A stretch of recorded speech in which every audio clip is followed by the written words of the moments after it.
So we got this deck, ninth place in the challenge on Sunday, and I've been told by many people Aspiringspike originally invented this deck, which does not surprise me, because Aspiringspike invents like half the decks you see in Modern nowadays, you know? Yeah, he's been on a bit of a tear with brewing and stuff. It's been an interesting ride to watch some of his stuff.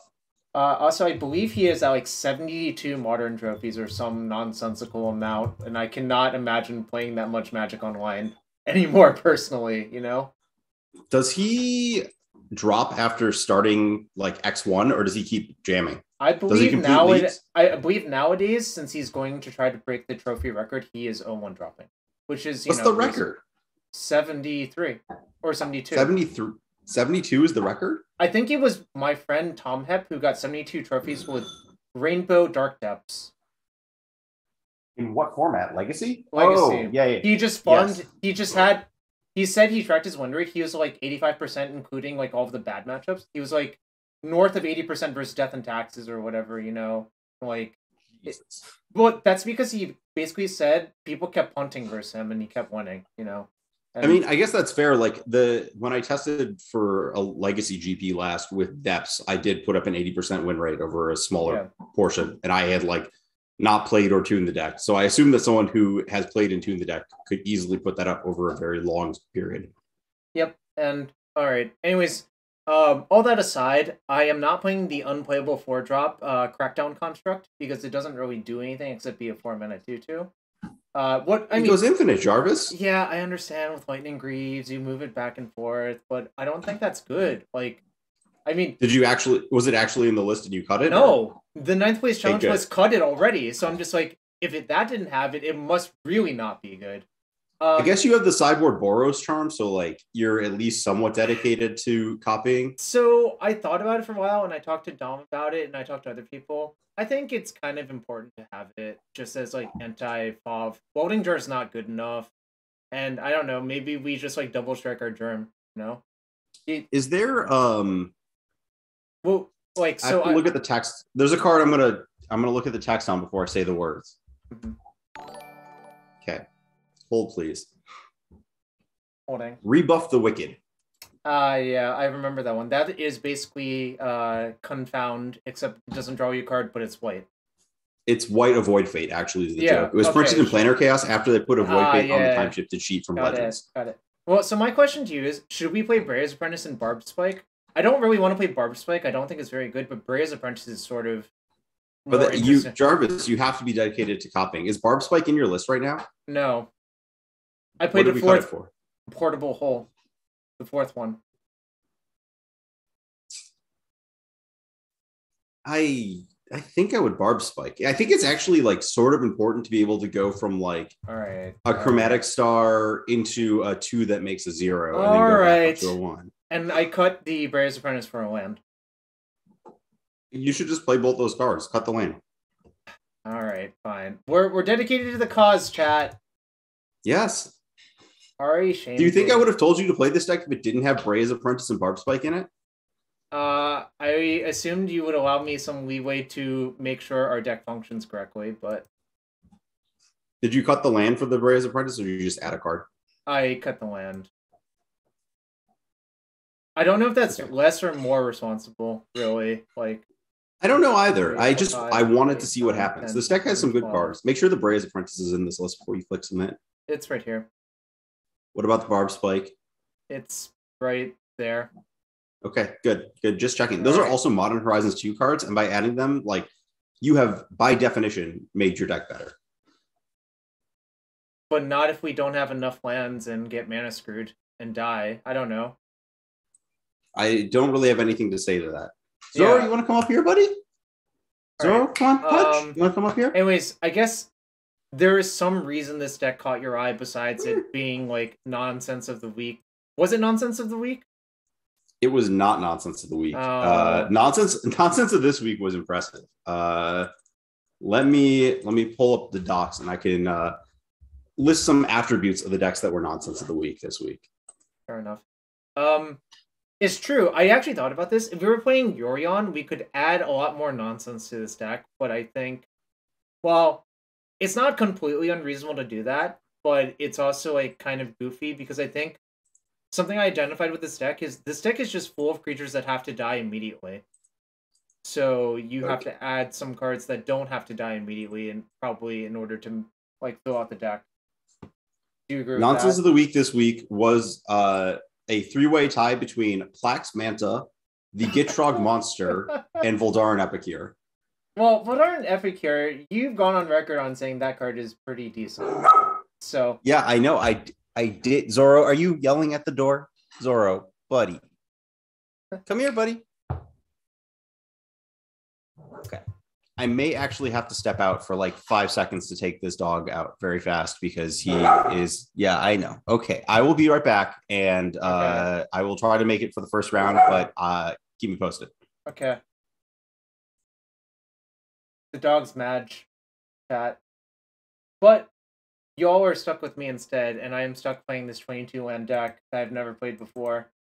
But it kind of seems like you just play your cards out and see if they're dead. So I'm not sure it's that bad. Yeah, that is an on the emote. Oh, and if y'all missed it, I think the the review of the Is It Delver Legacy Showcase thing, I think it was a pretty good review. Oh, is it? Oh, no, it's just showing Twitch chat again, but I can just, like, close it. I guess we'll get Snoop Dogg back. Snoop Dogg Millionaire. Oh, I guess I can run a prediction for the first round. Well.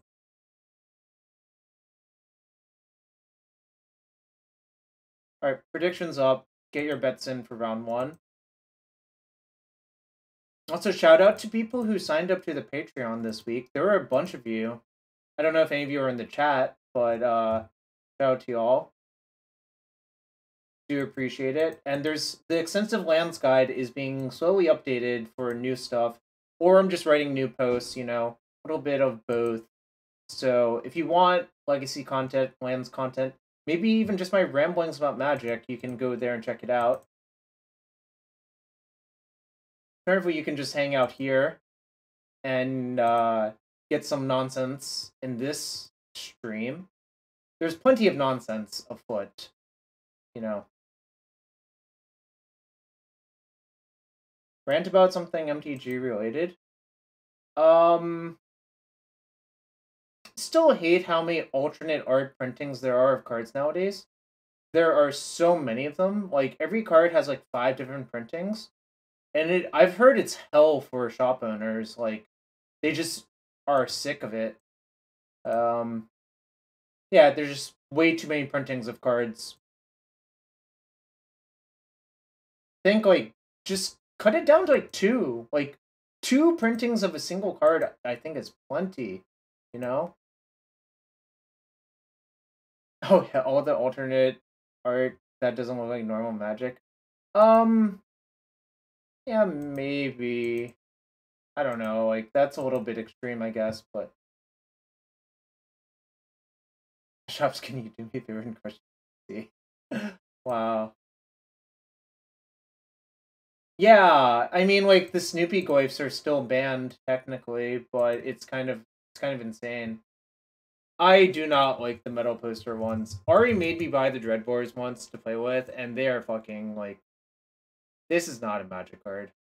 This is just, like, I don't know what the fuck this is. Like, I mean, I guess I know it is the metal band poster, but this is, like, very much not a Magic the Gathering card. So, how much time left? 59 seconds. Like the horror movie ones? What are the horror movie ones, Berman? I don't think I've seen those. Can we shout Fiddlesticks every time we lose a game? Sure. Ari and I will both shout Fiddlesticks. Dismember?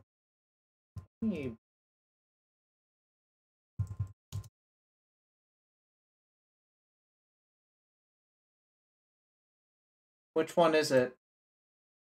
Is this from horror?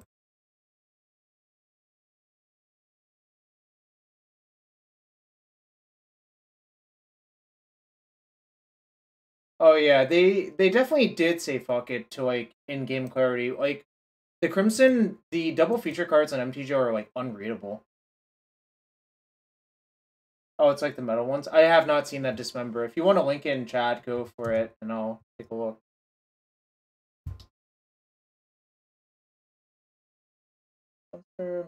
Marathon. Oh, what the hell? I've never seen these. That is something.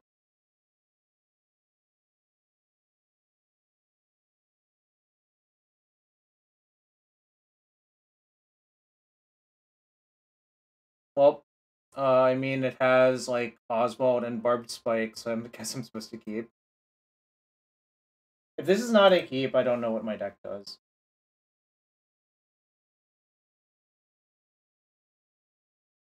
I really hate these Rustvale bridges. I hate that there are 2 in my opening hand. Like, it's just so awful. Because it's like basically a tap land.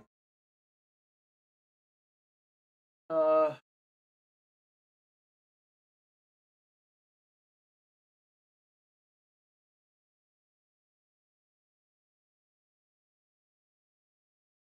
I want to play the drum on one? Doesn't really seem like it. Doesn't seem like it accomplishes much.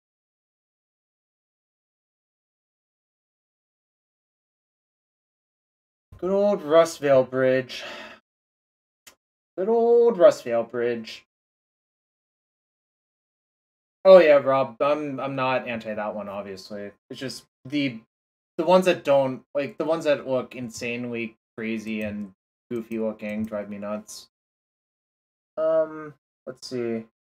So if hypothetically, if I played Saga this turn, next turn I wouldn't even activate it because I would rather just. Yeah, I don't think I'm supposed to do that. I think I'm supposed to just play Barbed Spike. I guess I could play Oswald. It might die, but that's okay. All right, Oswald time it is.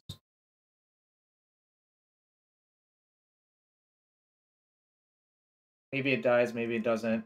Who can say? Ah, it died. That's sad.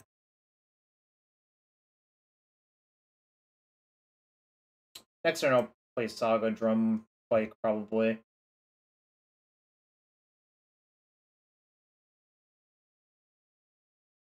Okay.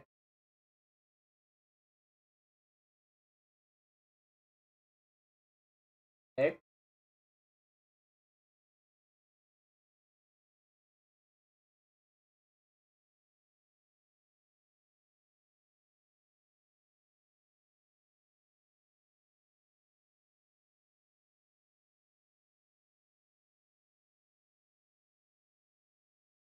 I think next turn I have enough to make Construct play Greaves Equip, which is kind of sick if you think about it.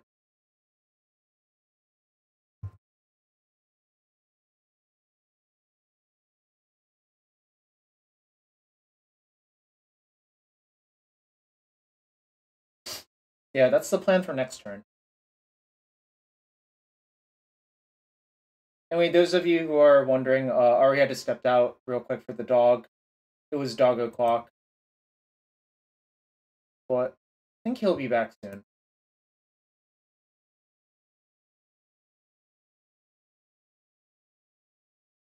Three baubles. So Mountain Saga, 3 baubles on Holy Heat. I'm not sure what it is. That's kind of weird. Kind of interesting, actually.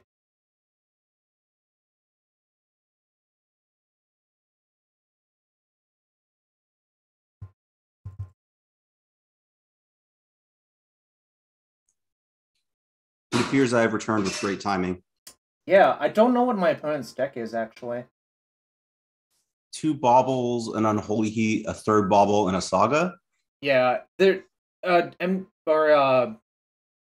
bot claimed Grinding Station, but that does not look like Grinding Station to me. No.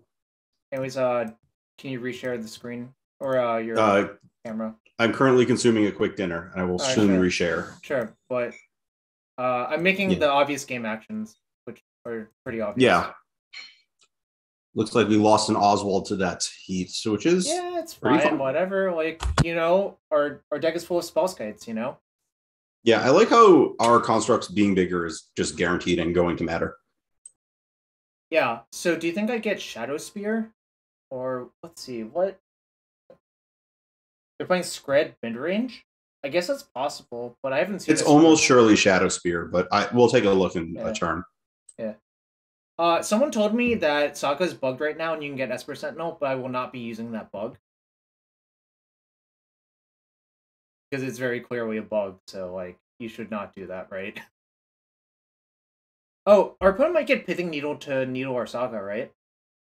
That's true. I was going to say that we might want to get Needle if they get Shadow Spear.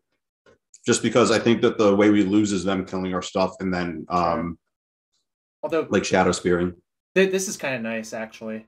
Lightning Greaves remains nonsense. Like, however many years later, 17? I had not considered that specific interaction, but it is actually quite powerful. Alright, opponent did get Shadow Spear, so I guess we're going to Needle Shadow Spear. And get, make a construct Needle Shadow Spear, Greaves up the new one, and then we're, like, pretty far ahead. I would check what we draw first, but it's probably going to be approximately something like that.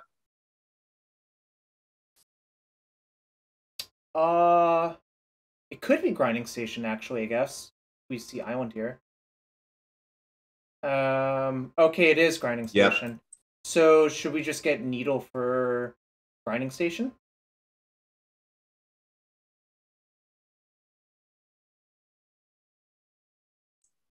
Is that better than, like, Well, I'm definitely we're making a construct, so whatever. I want to look at the deck real fast and think about this. Yep. Oh, I was lied to. That bug does not appear to work. We have Needle, Pyrite. I'm now concerned about sizing a bit more. Mm-hmm.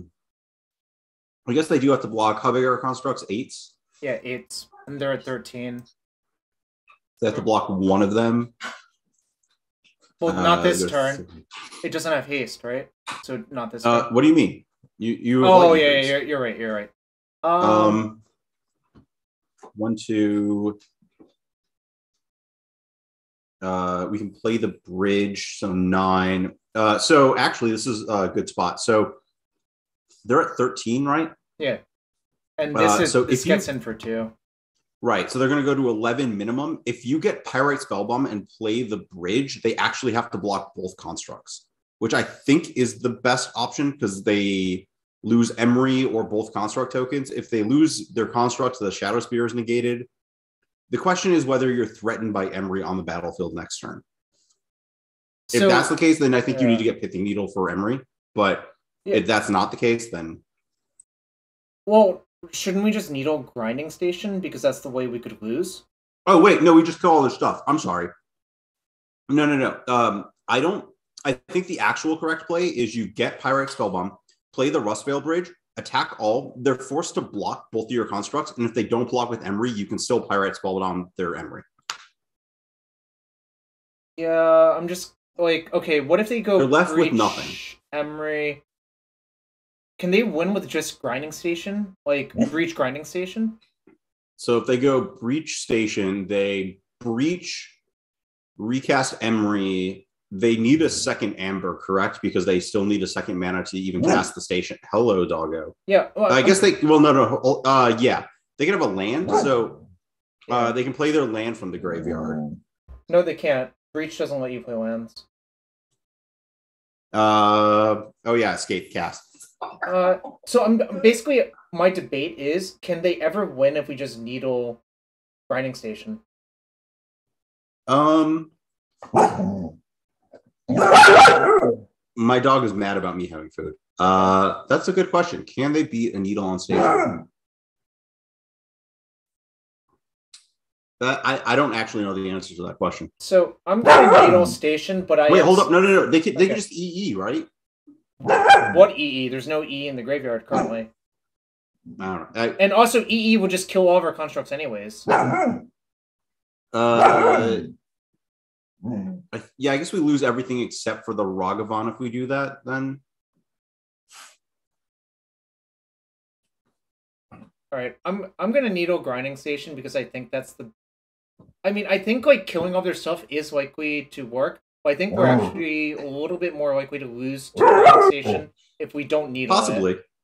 So, yeah, I'm just gonna Possibly. I'm skeptical of this because I don't know what else they can do, and I don't trust my ability to judge the range, but...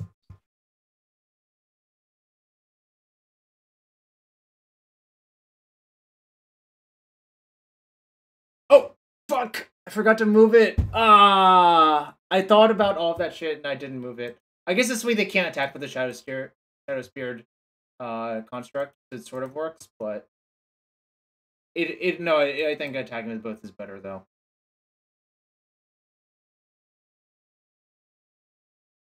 That was definitely a mistake. Hope it doesn't cost me. And there's no reason to play the Ragavan now, I think. I'm gonna just have so much mana next turn. Agree. Hey, Zoro. Zoom is notifying me that I'm muted because my dog is yelling right into the mic. So yeah, I know, Zoro. You're big mad. Doggo.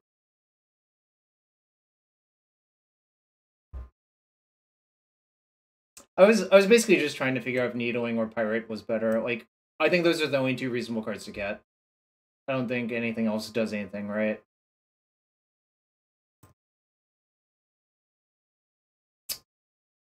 Alright. I'm kind of interested in the list.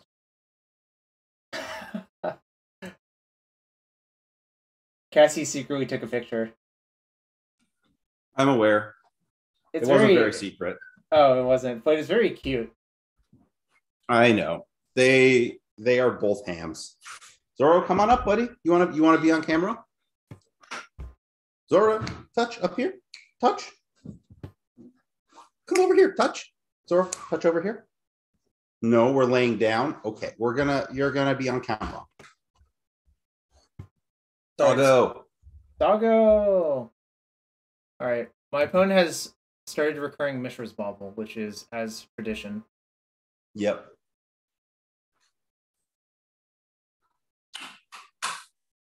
This spot actually looks pretty good for us. Yeah, I mean, we're going to force some blocks, right? How big is the... Yeah, play that first, I guess. Yeah.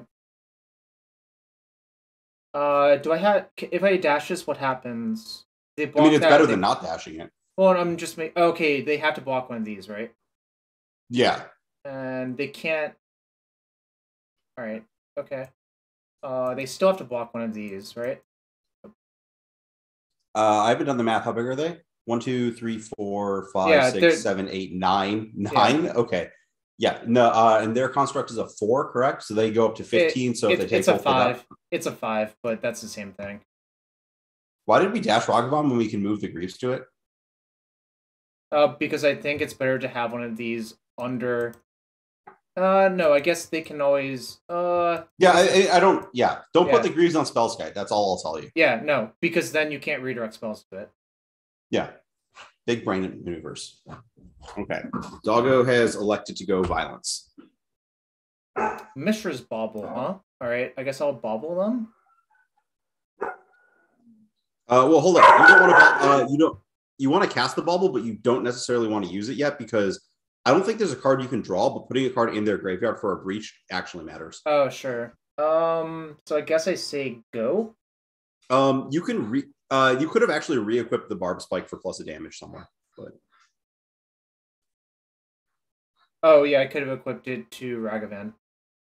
Yeah, I do you want to put the spike on the Spellskite? Does it matter? I mean, it's plus a power. It just ends up somewhere. Am I using the treasure? Or am I just tapping the Spellskite to itself? What if they have Ragavan?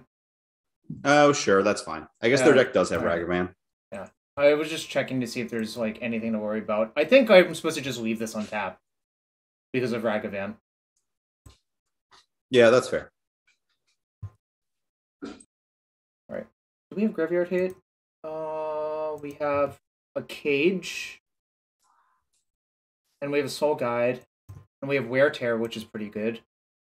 Mm-hmm. But the card I'm scared of We also have Alpine Moon, I guess that matters. This does nothing. This is sort of interesting, actually.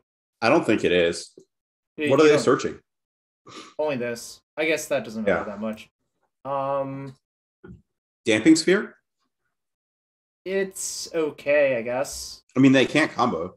Yeah, but I kind of... Well, we'll see what happens, but I think the way we actually lose to them is EE recursion, more often than not, for what it's worth. That's probably true. Because, like, when I played Hammer versus that deck, I didn't actually lose their combo. I lost to them killing all my stuff every turn for the end of the game. I did watch that happen. That did not seem very fun. It was very unpleasant, yeah. It was just, like, actually unbeatable, not fun. I mean, I guess my opponent was having fun because, like, I was in the hard hole. Alright, so far this deck is fine. We didn't get to do Oswald things, but I guess we got to Lightning Greaves, which... You got to Urza Saga. What's wrong with Urza Saga? Nothing, but it's so pedestrian. I've done so much of that. I just want to activate some Oswalds. Is our opponent figuring out if they can kill us? That would not be fun. I mean, it seems hard through this, but it is hypothetically possible, right? Okay, they're playing blue, blue, look at the top 3 cards, right? Yes, look at the bottom 3 cards of your library. Oh yeah, I agreed to the chat that if we lose, we have to say Fiddlesticks. Both of us. That's fine. See, no one cares. I'm supposed to cycle the bubble now, probably? Yeah, you want the card on your turn. Yeah. Alright, so I can target them, but it won't matter. Oh, Pithing Needle? Does that matter? No, I mean, they're probably going to shuffle it away, right? Right. I guess they might not, but I think they have their own. Whatever. That's a good draw. All right. I'm going to put it on the stack. Yeah.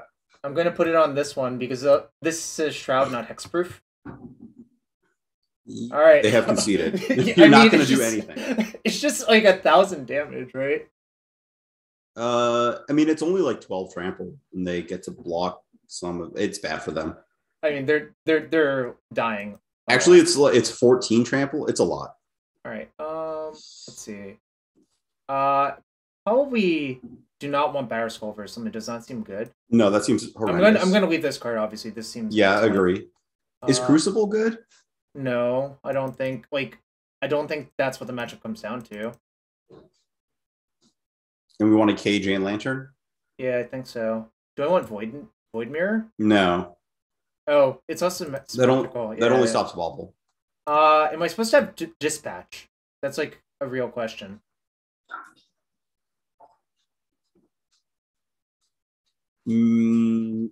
At most, like 1-ish. Maybe you said we didn't want Sphere though, right?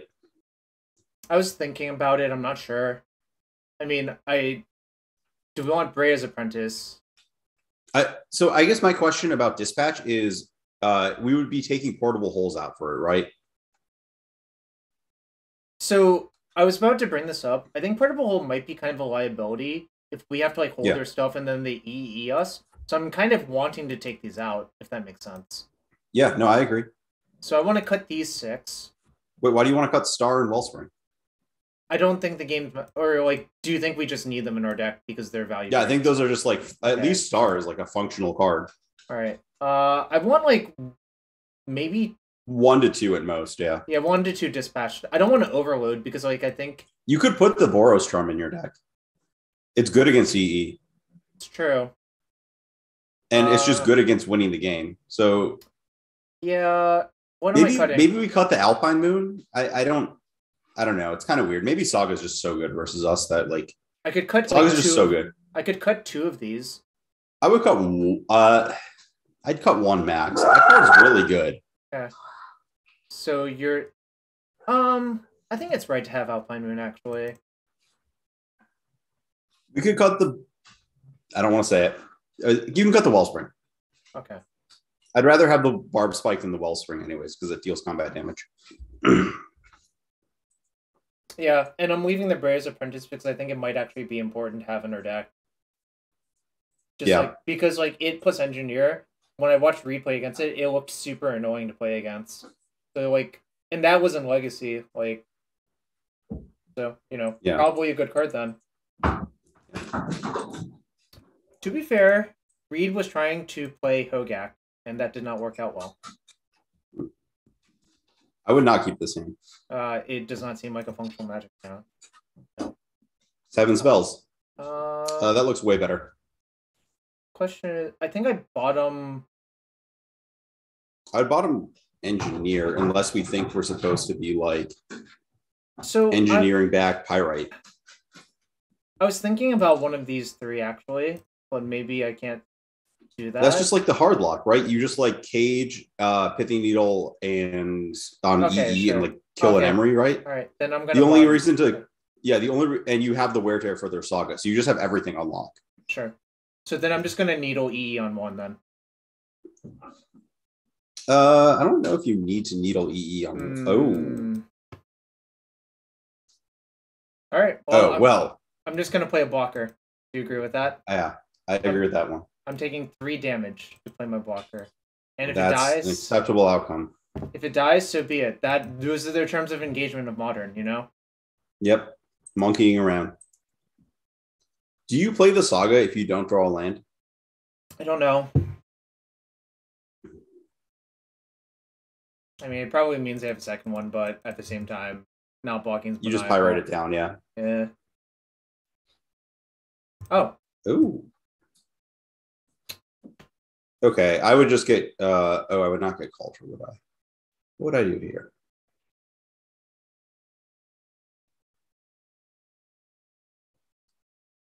I think you are supposed to play Saga here in Stoneforge. Yeah.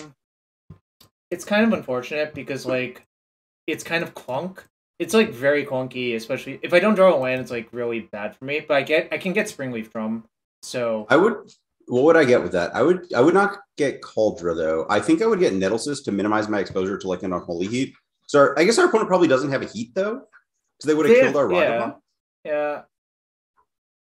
The thing is, like, if this dies, we are never casting this. Like, it's just. I mean, yeah, that is how that works. So I guess we probably are supposed to get Nettlecyst, and if it doesn't die, putting in Nettlecyst is still pretty good. You know. Agree.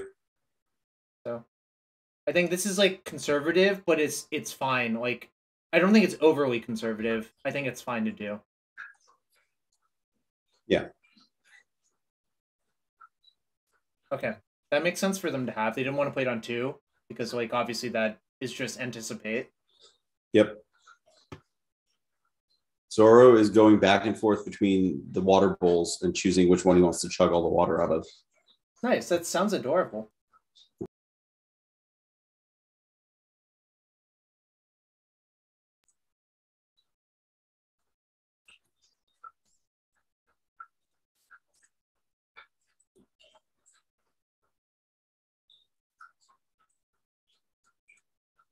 Oh, I just realized I played against this person in the Legacy Showcase. It turns out Hole Breacher still doesn't beat Daze. Ooh. Well, we should. They're probably gonna name Saga, I guess. No, they're gonna needle this, right? Yeah. That's what I expected. Not drawing all lands, a bit of a yikes, but. So, personally, I want to play... Do I just kill their land? I really want to cast Terror this turn. Yeah, I think I was supposed to, actually. I think the only other argument is that you could Pithy Needle Saga, but I don't think that's quite the best option. No. I think I'm going to just I think from there... I should just needle. I wouldn't needle anything... Why? What are they going to... Who cares? What are they going to EE? Like, they can't use EE here. Okay, should I just play Soul Guide then? I think it's Soul Guide or Pyrite, and I don't know which one. Right.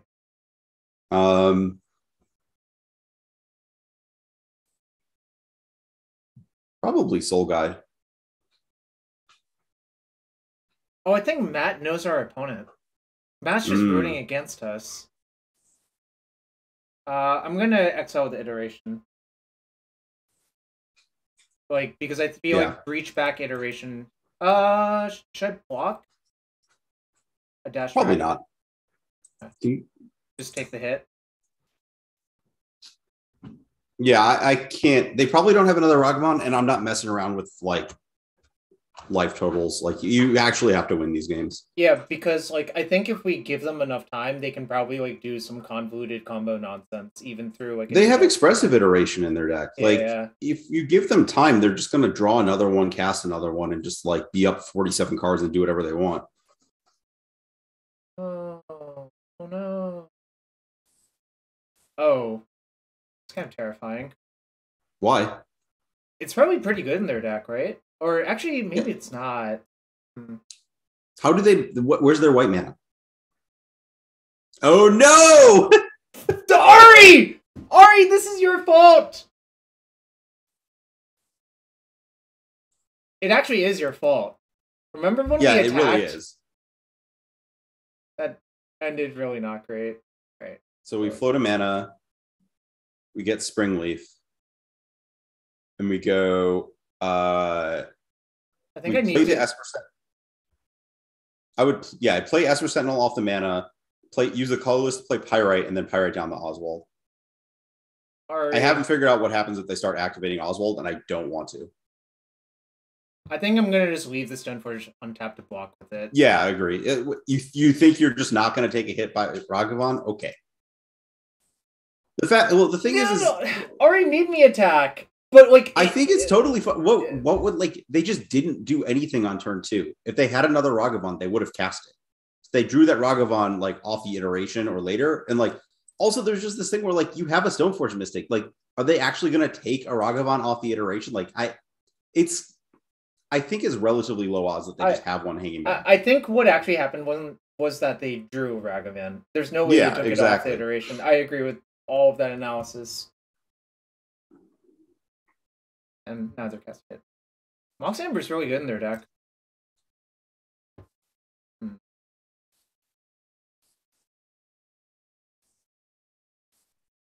Okay, that was a good draw. I think I should just play Nettlecyst. Do you agree? Yes, because that's fine.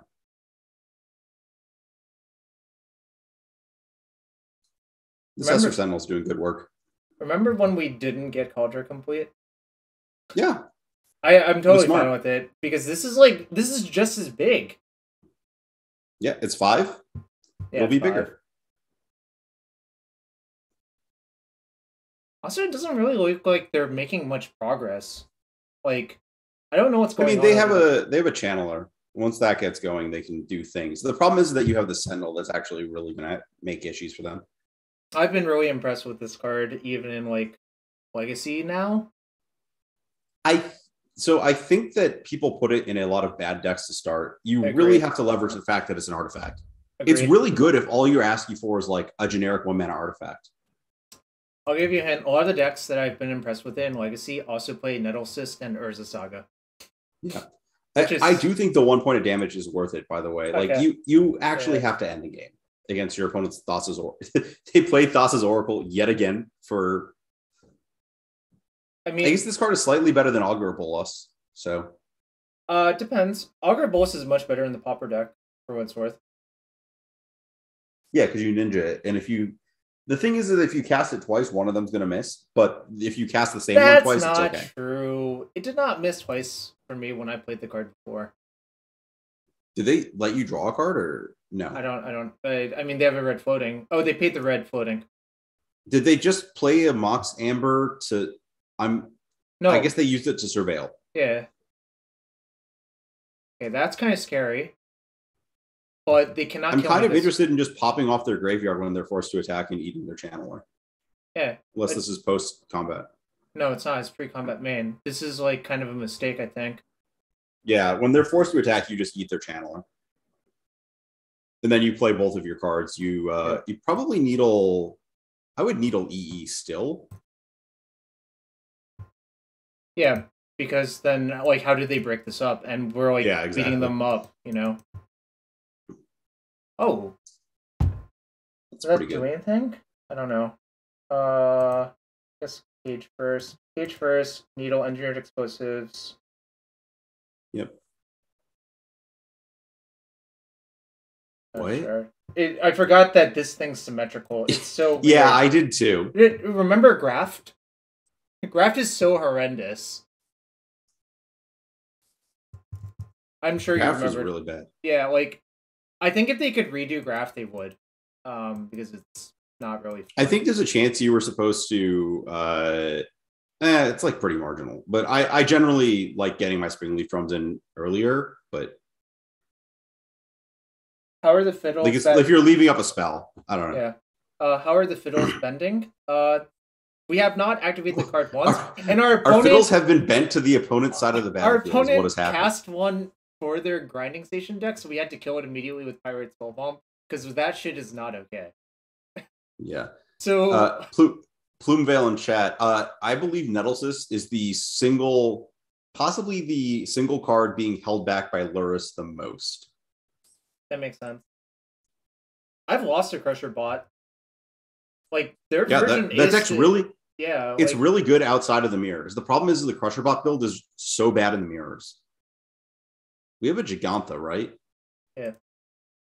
I mean, we're just battle botting our opponent with Cyst, right? Yeah. And then like eventually they'll have to trade something for it, I think. And that's fine. And then we just move it to another thing and then they die. Yeah. I mean, they put that in the graveyard because of Underworld Breach, obviously. The Amber? No, the Thassa's Oracle. Yeah. Crusherbot is Crusherbot BG, I think is the Moto username, and they're notorious for playing non-Lurrus Hammer that plays 4 Steel Shaper's Gift, Nettlecyst, and like a Sword of Fire and Ice, and then their sideboard like literally has a random choice of sword from some other sword. I like Sword of Steel and Sinew has been a regular appearance in their decks. I don't really understand that one because I don't think it's good versus the Rakdos style decks. But I mean, I think it's good if it never gets Kolaghan's commanded. Do you agree with that? Repeat that. If your sword does not get Kolaghan's commanded, it's probably pretty good. I mean, generally, yes. Generally, yes. When your artifacts do not get destroyed, they do better.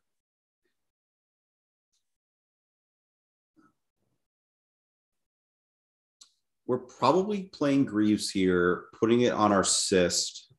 Yeah. And their construct's only 4/4 by my count. Well, the problem is that their construct gets to get Shadow Speared next turn, but I think we may have to kill the Emery. It's not entirely clear to me. Why? Don't we have Grafdigger's Cage? Oh, right. They can't. Yeah, okay, never mind. No. Never mind. I forgot we're just a stacks deck. Sort of. Yeah, well, I forgot that Cage was like not it does stuff. Yeah, War and Peace. Yeah. Cage is bullshit, like pretty much like versus Emery, and Cage is bullshit. I mean, Emery deserves it, so whatever. I mean, sure, Emery deserves it, and Underworld Breach probably deserves it too. Like probably. Yeah, but it's really, really, really obscene. Horus does hold back Grist. Grist is like a really, really powerful card, I think. It's just like how many decks can play Grist, and Yawgmoth is basically the only one as decks are constructed right now. Interesting. They did not block. Yeah. That makes sense. I actually think more decks can play Grist and should be, but like it's a matter. It's really just the best card for that style of deck.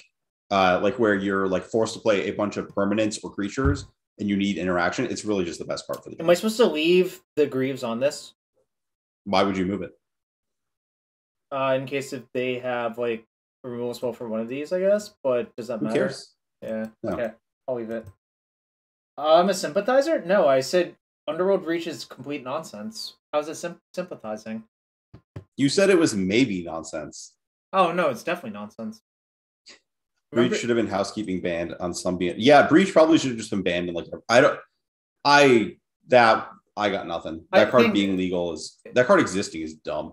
Do you think it's supposed to be restricted in Vintage, despite it doesn't win that much anymore, just on principle? I do not know. I would ask Justin Ganari. Someone else. Yes. Yeah, I don't know either. I do think it's really fun to play with, and I think it's probably like. I think if people weren't playing so much Graveyard Hate already for Bazaar, and like I don't know. It's weird. Yeah. Oh, Grist plus Greenstone Zenith is really good. Yes. Clearly, we should just unban Greenstone Zenith. And I know you had a lot of words about that before. No, it's a very simple set of words. It's just I think you have to ban Primeval Titan before you do it. But you're okay with the Dryad Arbor thing? I don't think the Dryad Arbor thing is necessarily that bad without Primeval Titan. I mean, maybe there is a next worst thing that it does, but as far as I can tell, there isn't currently a way to assemble like an actual kill with Devoted Druid that way, so I'm not too worried. So I'm supposed to dispatch this token, I'm pretty sure. Oh yeah, immediately. Yeah, I agree. And then we're just looking for, I don't know, something good off the top. Yeah. It very much feels like we're playing a cube deck for what it's worth. Yes. It's just a really good cube deck, obviously. Like, how did we get all these cards? What is the connection between Greenstone Zenith and Primeval Titan? Well, you see. Well, you see, it's a rampant growth. So I think we're actually supposed to attack and then re-equip everything to the Esper Sentinel. Yeah, I agree. That's what I was about to say. I mean, we sacrifice our 8/8, but does that even matter? I don't think it does. Yeah, Bearman, there's not a sack outlet you can find though. That's a green. Like the problem is you can't full assemble a single combo Zenith. Has been basically. I don't think there's an infinite sack outlet for freeing green. That's like a reasonable cost. Oh, it's only 2 to equip? Yeah. Why did I think it was 3? I don't know. Does it cost 3? Yeah, I don't know. That's on me, I guess. All right. I like how there's pitching needles on both sides. There's like a Shadow Spear on another side. There's just like a million artifacts. We would not be safe from Shatterstorm. God. No. Shatterstorm is so unbeatable for this deck. Holy shit. Mengu got Creeping Corrosion earlier. Yeah. Well, sorry. Boros actually beats both of those cards, so I don't know. Right? Yeah, Mengu planning well in advance. Oh my god! That's almost like Shatterstorm. Holy shit. I did not say Shatterstorm. Shatterstorm's banned. God, that Shatterstorm relay deck was so freaking good. It was kind of insane.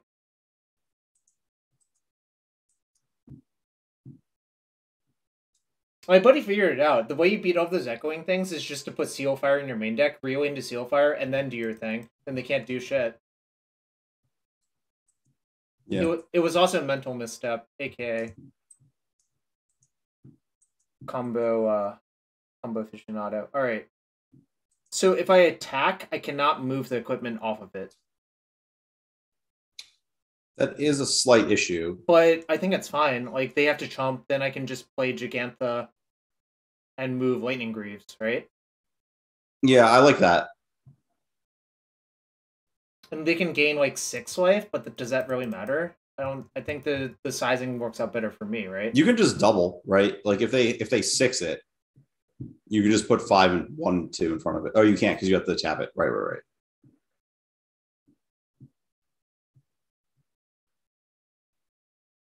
Yeah, I'm okay with this attack. I don't think it's necessarily the best, but it's not like egregious in any obvious way.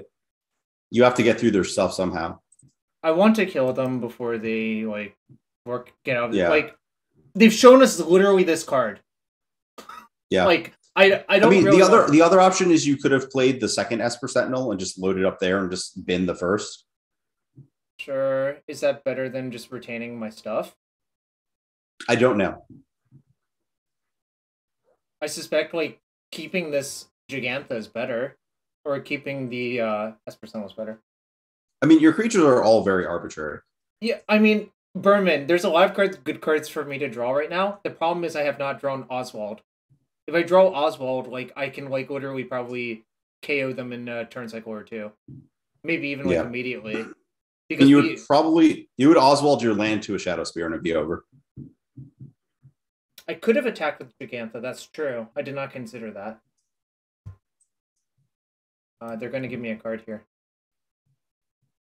Yeah. Yeah, we should have probably attacked with Gigantha. Yeah, that's actually better. Yeah, because then now the Gigantha they would have had to block attack. with two things. Yeah. Yeah, I agree. Now, like, something weird might happen. Well, probably not. I can always move the Nettlecyst now, but if I had Crackdown Contract, I could make a big. Oh god, why are we talking about that nonsense still? It'd be big, and then get jumped by Ragavan. So I just take it, right? Yeah. Yeah. Walking doesn't do shit. So if I draw Dispatch, it's lethal. Yes. Oh, you know what I can do? I can play Grieve or play Engineer, weld in the Pirate Spellbomb off like Rustveil Bridge or something, and then just Spellbomb their blocker, right? Yep. Or you could get your own Shadow Spear, either one.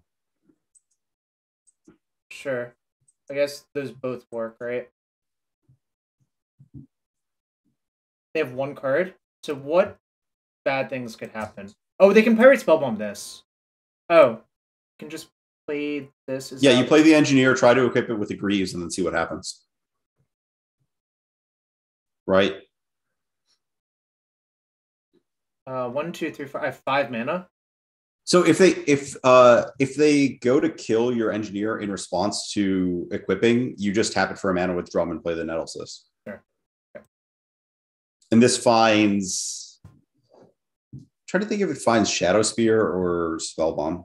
Probably your own spear. I think that's the safest.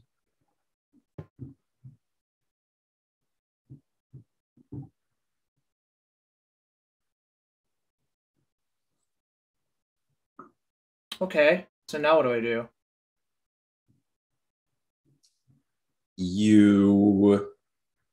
There's a lot of ways to play this now. I have to read what the text on Gigantha actually activating is.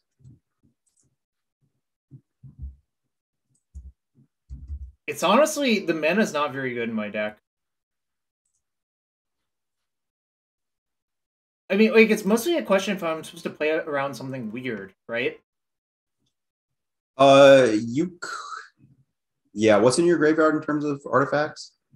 I can get back this, okay, this. I guess what's the weird thing we're concerned about? I don't know. I was just thinking, like, Aether Spellbomb, I guess? Where would that come from? No, sorry. Vapor Snag, I guess, is what I actually meant. Or, like, Hurkyl's Recall or something weird. I guess I could never beat Hurkyl's Recall this game anyways, so who cares? Yeah. Alright. I guess I'll just not overthink it and just turn my Treasure Vault into a Pirate Spellbomb. Sure. Oh, wait, what? What? Yeah, that's correct. That's fine. The only thing I would advise is you want to move your Lightning Greaves to the Gigantha. Right. That induces an unholy heat.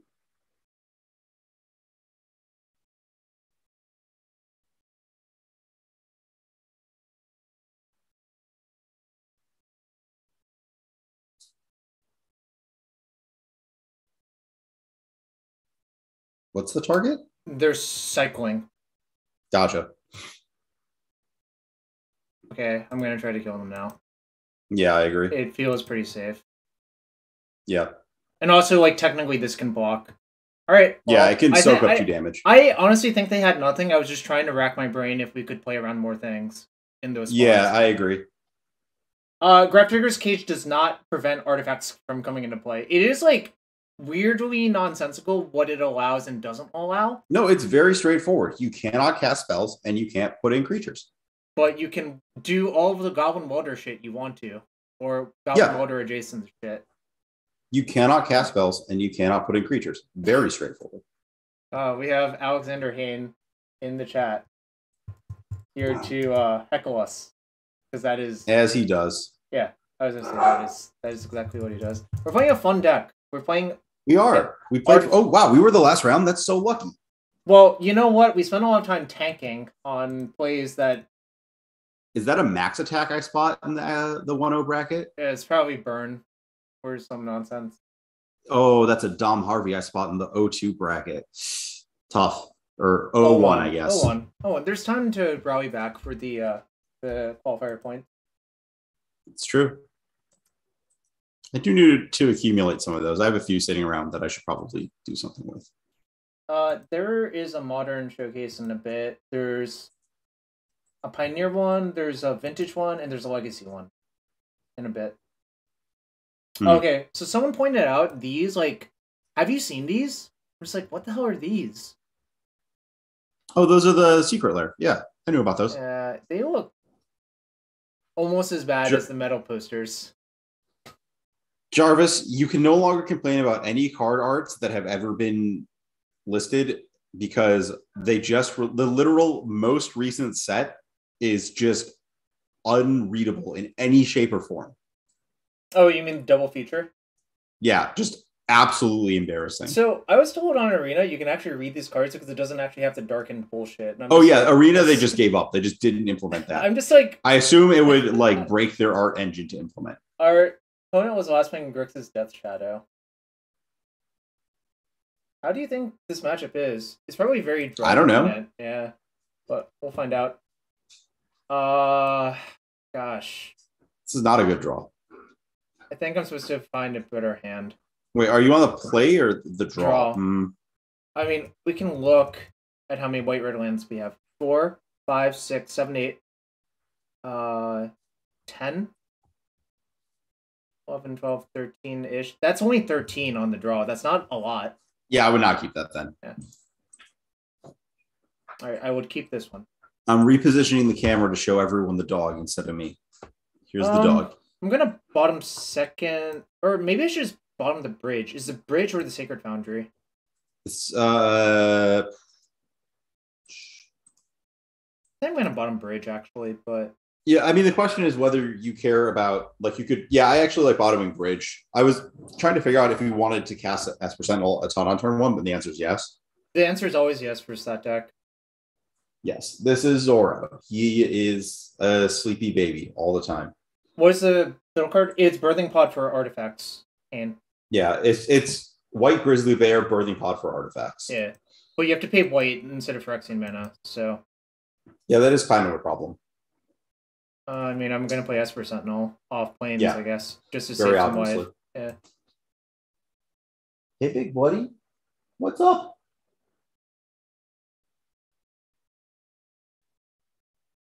Yeah, buddy. Why don't you try Welcome to the internet. Welcome to the internet. Oh, I'm snapping off this block.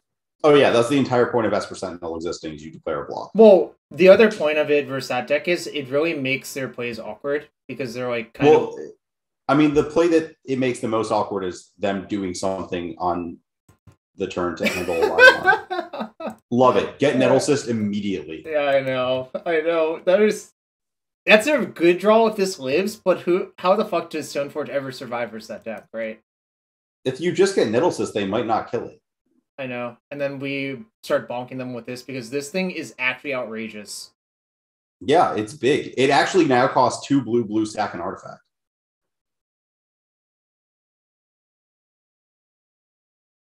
Stoneforge for Nettlecyst is kind of sick, so. Yeah, it's really good in the Crusher Bot deck. So, Croxa? Wait, what? They just EOT to dress down instead of... Yeah, instead of countering the Stoneforge. So they're going to play Croxa, right? Like... Yeah, they have to. There's literally no other play that makes sense. That sucks. Whatever. I mean...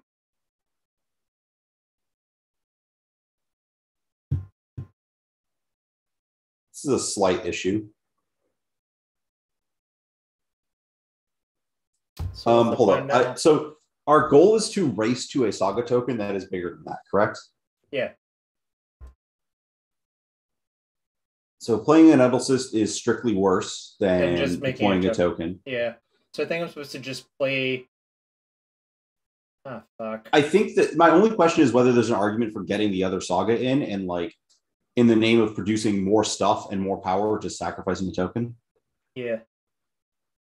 Probably not, because you could play a Nettlecyst in the gap turn. Actually, there is no gap turn. So yeah. No, we're good. You're So, just making a Saga thing. Yeah. You're not playing the Saga. You're playing this untapped Sacred Foundry. Right. You're gonna make a token. Yeah.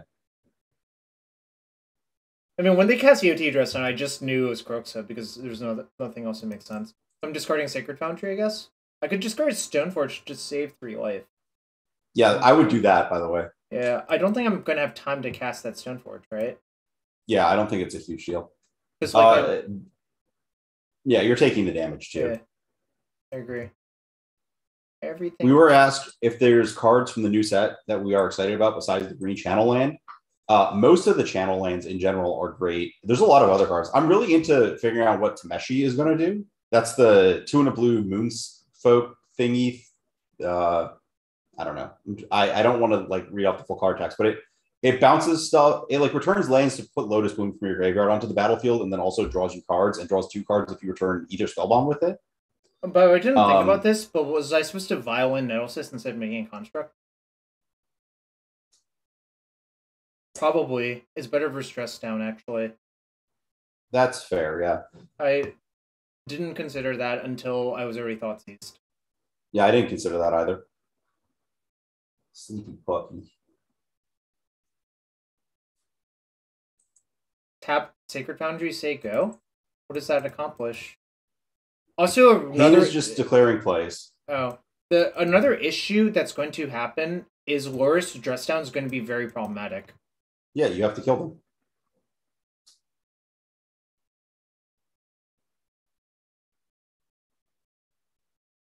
What do you think I get?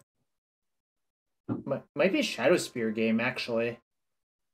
It's either Shadow Spear or Springleaf Drum, right? So if I get Drum, what happens? I play Saga, play Stoneforge for Nettlecyst? Or Stoneforge for Shadow Spear actually makes more sense, right? Yeah, and then you have chumps and stuff. Yeah, I guess that's the plan. Kind of like that. And we tap a construct because I don't think our constructs are ready to get into combat. Right. I think next turn our plan is just like declare chumps.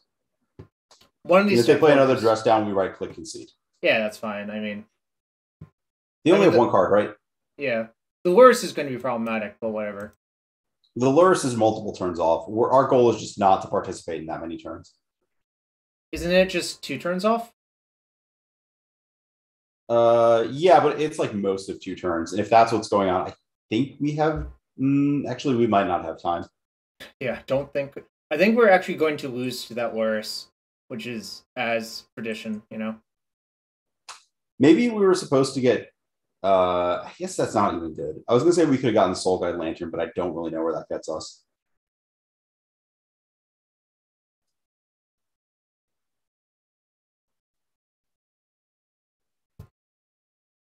Do I have anything good for this matchup? Not Dispatch. No. Dispatch is fine. Nothing else seems particularly good, right? I think they gain a lot more than we do, actually, which is kind of problematic. Probably. Yeah. Yeah, I guess it's better to keep the spear. That's fine. And I'm going to block with Stoneforge. Yeah, I think that's right. I don't think we're attacking for lethal with a Stoneforge bonus next turn. We have to get to 7. It's close. I think we're off by a little bit.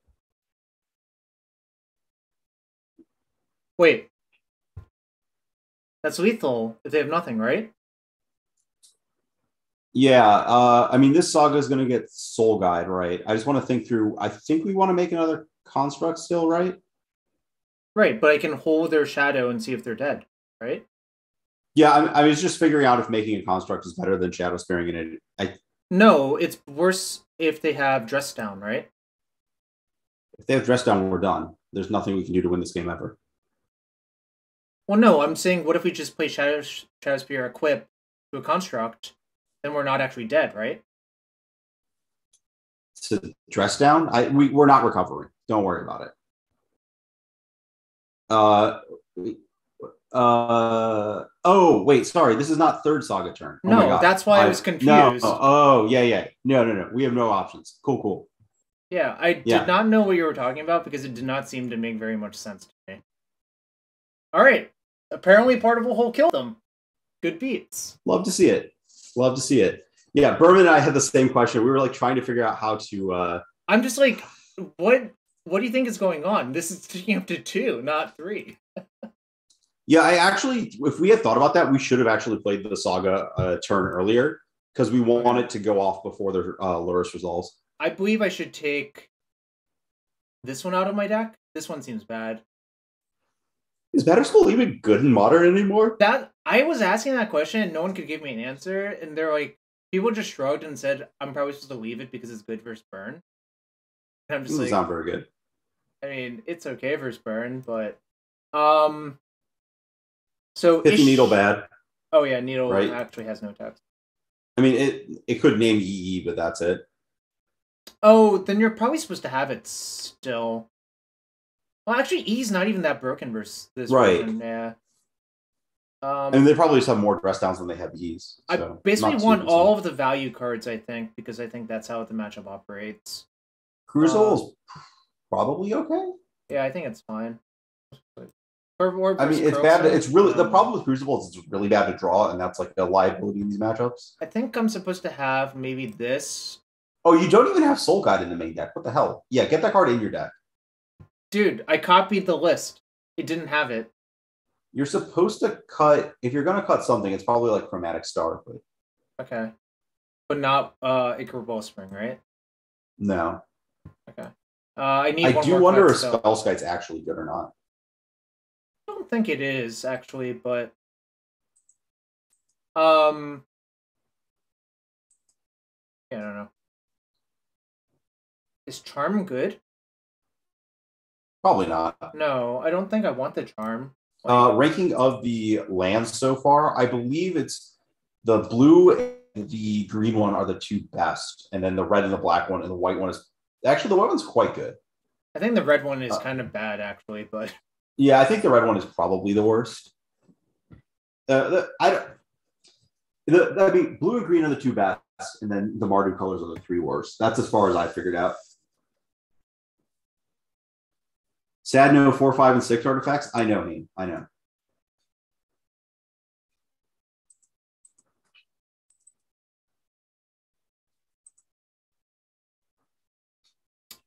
I mean, there's not really good 4, 5s, or 6s to play in Modern because Jarvis, you cut a 4 from the deck. No, I didn't. The person who already played the deck cut it. Like, Ari, you can't really like besmirch my good name like that because I didn't actually do that. That's true. Oh yes. Are you tired and tucking your face in, Zoro? Is that what's going on? Oh yes. I don't know if you all heard that grumble, but it was a quality grumble. It's time for Soul Guide Lantern. Targeting Mishra's Bauble. Holy moly, that's a lot of Mishra's Baubles. Oh, I might not do that. Alright, I'm targeting Bloodstained Mire. Whoa, why don't we just play a tapped Rustvale Bridge?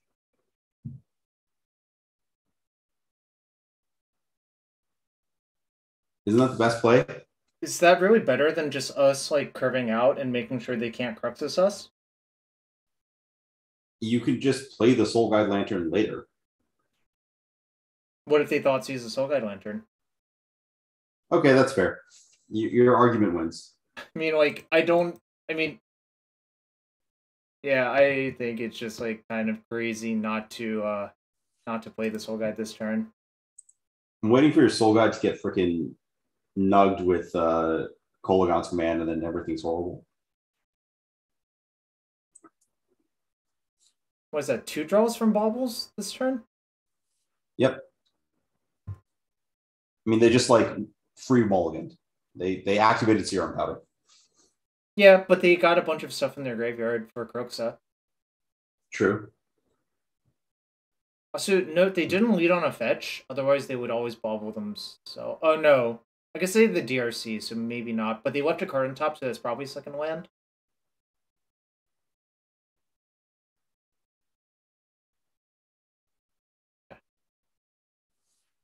Looks like they are stock Crooks's Shadow. I think I'm just casting Engineer this turn. Why? What do you want to do? Just play Wellspring? I was thinking about it. Well, I certainly do not want to play Fiddlebender into that. No. That's a given. Is there a good value card to put in your graveyard with Engineer that like exists later? We cut this one, so No, like a card that is better in your graveyard than in your deck. There isn't. no, our deck like we don't have Sword of the Meek or anything like that, so no. I mean, what I just like I don't know. Are you gonna? I guess your thought is that they might not have another kill spell back, and like you get to go dork. Yeah. I mean, okay. they have the Pirate Spellbomb, but who cares? Like, if they Spellbomb this, I don't really give a shit. That's fine, yeah. What are you getting? I will click and look. And the answer might be... Oh, no, it's Bray's Apprentice, of course. Why? That because that one's really good to loop if they let this live. Sure, that's fine. Yeah. Ari Lax is the best cam. That's true. Ari has been replaced by the best doggo. He's currently in second place. He's a crazy little buddy. He's Bing chillin'.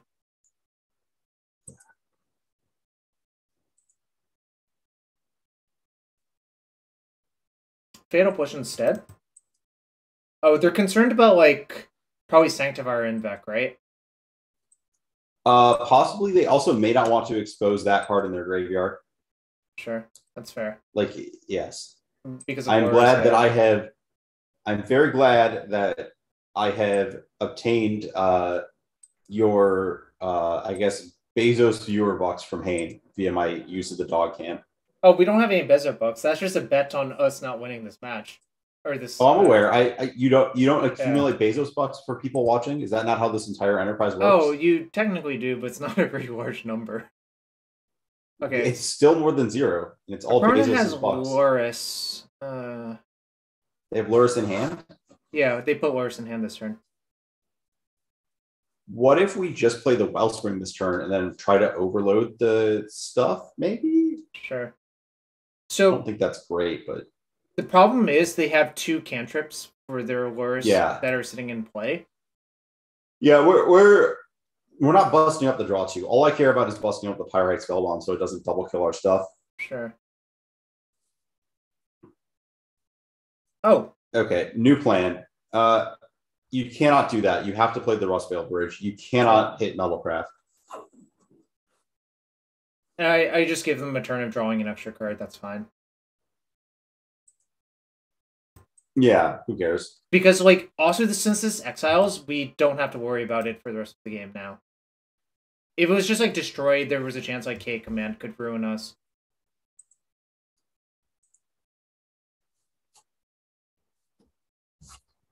I mean, K Command is a problem in general. Yeah, I agree, but what are you going to do about it?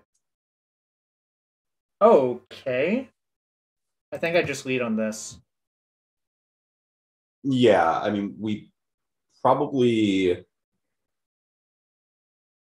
Guess I play this first, technically. Doesn't really matter. Nothing wrong with that. And I'm going to play one of these 2 drops, probably Engineer. Yeah, I'm okay with that too. Actually, there's a slight argument for playing the other one so that you can draw another Fiddlebender and like double creature next turn, as opposed to if you draw another Engineer. I guess that's really low odds though, so whatever. Oh, it's not 0, so you might as well just do it, right? Yeah, the question is whether I guess Active Engineer is really, really good because of Rhea's Apprentice in our graveyard. So yeah, it's actually better to lead on Fiddlebender. Yeah, this is absolutely correct. Does your deck have an Igondo Castle? No, there wasn't one in the list. Oh wait, no, there is. Wait, hold on. Okay. Oh, there is. Igondo Castle would be very good here. Yeah.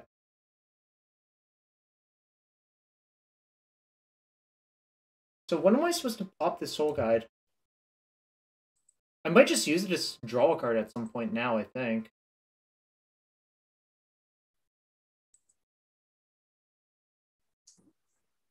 I wonder if... I guess maybe not this combat, but...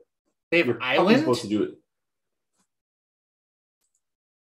With Island? I guess Island is for Blood Moon. That's the real reason to play Island, right? Yeah. Okay, command. My shit's dead. That's sad. Very sad. It is very sad, but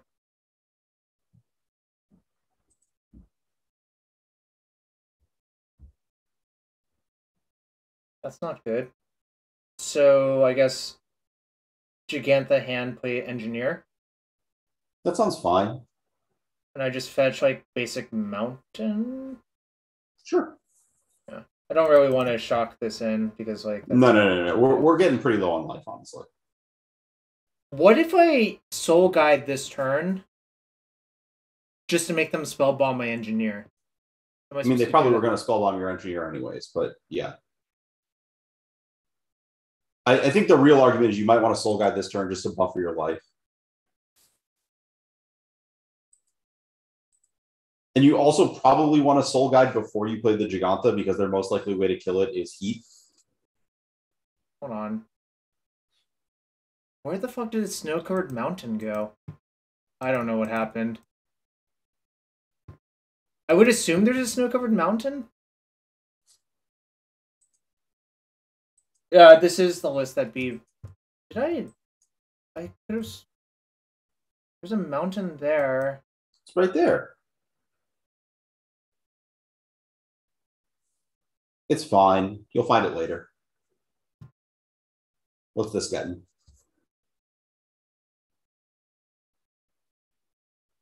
I honestly might just take a card out of your deck with it, as opposed to finding anything useful. Yeah. Like, just get a Rustveil Bridge the heck out of here or something. Treasure Vault, probably, actually. Sure. Either's fine to get rid of, I think. The other argument is you can get Greaves or Crucible that, like, you just don't really want. Get Crucible, actually. Okay, sure. I mean, it's all pretty marginal. Yeah. So, I mean, we're still left with the fundamental question if I'm supposed to spell bomb them or soul guide them this turn. What do you think? I would immediately do it. I would probably do it here. The logic is actually that you want to buffer your life total here, I think. Yeah, I agree with that as well. Like, you are sacrificing this before you cast Gigantha, correct? Yeah. Because you want them to not be able to heat your thing. Mm-hmm. And yeah, so like you're just going to have to do it on your main phase next turn. So like they saved, I guess, they got a couple surveils out of it, but they're going to get surveils anyways, it feels like. I agree. Oh. Oh no, our entire everything. That's not good for us. Nope.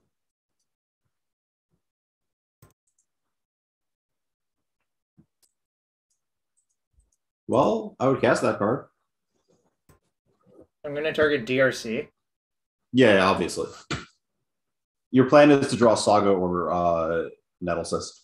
I'm supposed to sandbag this because of K command, right? Otherwise, draw step K command's really bad. Yeah. The land doesn't do anything, so I might as well just play around atop a K command. This is bad. Yeah, this is the experience people have had in multiple formats when playing against this card. If you try to go long, you can always lose to them like casting 3 of these, right? Yeah.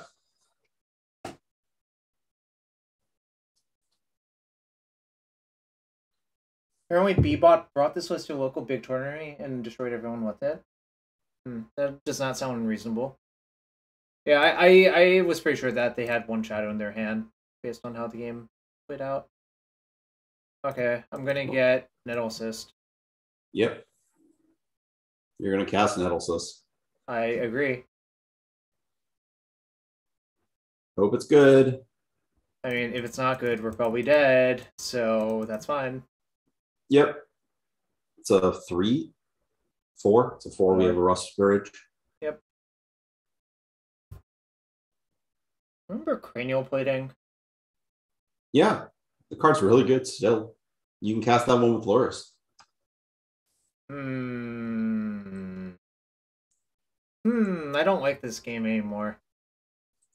Because I mean, every creature we draw is... Are we actually dead? Yeah, it's 8 damage. Oh. I didn't check. This is why you cast Expressive in every format instead. I mean, you can. Ari and I are Bing chilling with our pal Oswald Fiddlebender. Our pal Zara the doggo. All right. Do I want to change anything? Not really. Like, you should change what cards you draw and not losing. Yeah, agreed. Yeah, Kane, we won game 1 by top decking Portable Hole for like +2/+2 and exiling their shadow. So I don't think we needed the +2.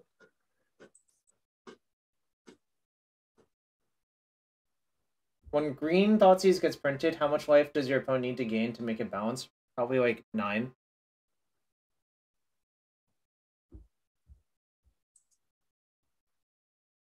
Bet we don't have a Fiery Justice in our sideboard for the Shadow matchup. Nice lurk emote, sneaky. I think I should keep.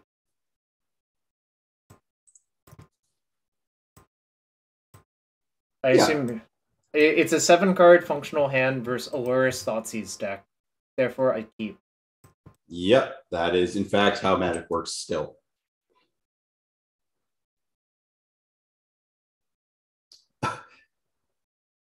I'm not convinced by Kaldra here. That's true. Yeah, Berman, I actually think that if you make it 9, there's enough stuff where you like Thoughtseize them after casting False Cure and then game ends. Dom, I think it's just fine to have. Well, okay. Do you want to cut Batterskull as well, Dom? I guess is the real question. You probably could just have Skull over it, but I think there's some amount of like, I don't know. Oh, hello. I should play that one. Yes, I don't think that. Yes. I mean, there are bad things that can happen. What should I get though? With that? Yeah. Probably. It's kind of interesting, right? Like, I kind of want to say Crucible. I don't really like that. I don't really know why.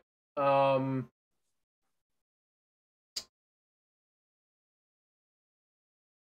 the Garrus. I have to update the list because Ari made me put the cards back in. I did. Why don't I like that? You could get Ichor Wellspring. Yeah, that's what I was thinking, and I think it's because I want to hedge against like disaster scenarios. That makes sense. Sure, that's fine. I was also looking at Brea's Apprentice actually, but I'm not sure. It's kind of like I don't think there's a clear answer there, if that makes sense. Whoa, what does this mean? Dress down? Yeah, it means I'm playing this land saying go. Yeah. Because, I mean, I can weld this in for that. Or I could just activate at their end step and just, like, force them to play this weird waiting game if they want to do that. Do I want to exchange this for Wellspring?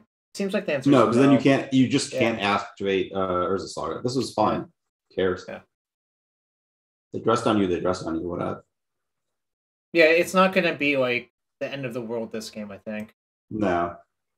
I mean, it'll be annoying, sure, but the question is, I guess I just have to double activate, right? Like, we'll see what we draw, but probably. Yeah, we have to. And we're finding Soul Guide Lantern. Yeah.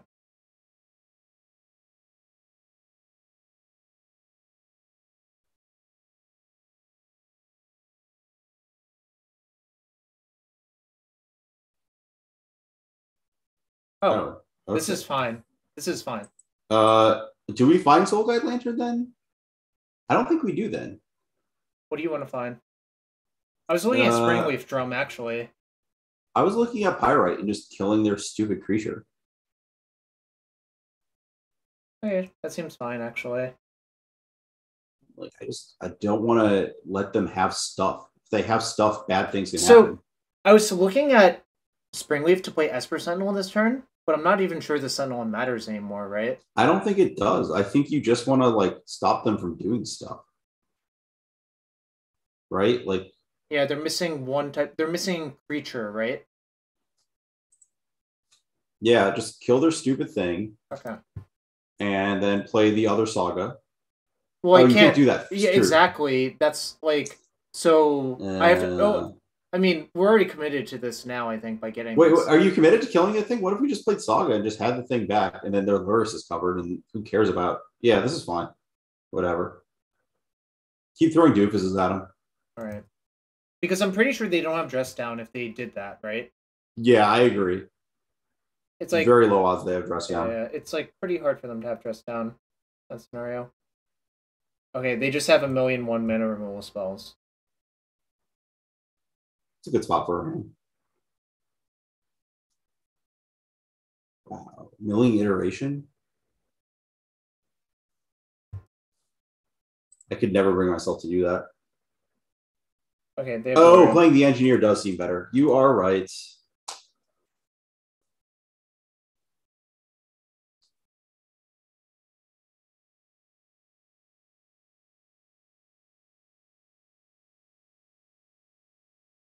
I think this is fine. Like, who cares, right? Yeah. They have 2 cards though. Yeah, I mean, like, if they're good cards, whatever, that's fine.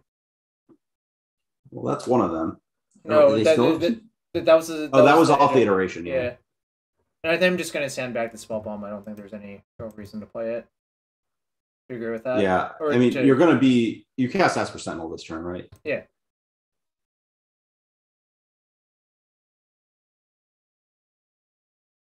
I think I'm gonna just play Shinka just in case if it comes up. Well, if it was just in case it comes up, you actually want to sandbag the Shinka, but sure. Because then it's untapped next turn. Oh, sure, but I mean, I think it's just in case in like 5 turns from now or something. And I would rather discard Mountain. Yeah, you'd rather discard. Yes, I agree. Yeah. Did we draw another engineer for the turn? That's sick. This deck is very interesting. Like, agree. It's very different. Was there? We did actually. Yeah. We did cast it, and it immediately died. Sorry. For game 2, Fiddlesticks. Darn, we didn't win. You have to say it too, Ari. So far, the player who has cast Fiddlesticks has lost every game they've cast it.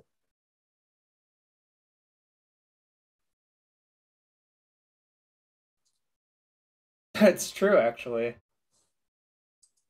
Wait, we won the first match 2-0, right? Yes. Didn't we cast Oswald in game 1 and he got killed and we still won? No, they cast our Oswald in game 2 and then lost. I'm pretty sure we cast Oswald in game 1 and died to like Unholy Heat. Oh, no, they did. Yeah, they cast it before I showed up. I wasn't around for that. Yeah. I mean, well, you weren't there, but we still won that game with like... I wasn't there, so it didn't happen, Jarvis. Object permanence. So you're like a dog then, or... Wait, no, who does that? Like, some animal does that, right? Babies? Oh, you're thinking of babies, Jarvis. What about giraffes? I do not know. Fair. I mean... This would be a good time to get Soul Guide Lantern.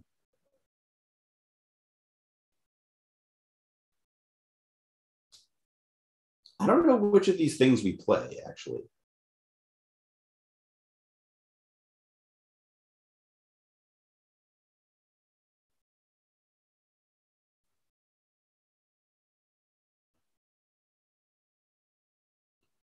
What other graveyard types do they have? If we bust up their artifacts? Yeah. Pirate Spellbomb's the most obvious one to me. Yeah. And I think I just bashed them for... Yeah, you definitely battle bot. I'm looking... don't know about this one. Yeah, I don't love that attack, but...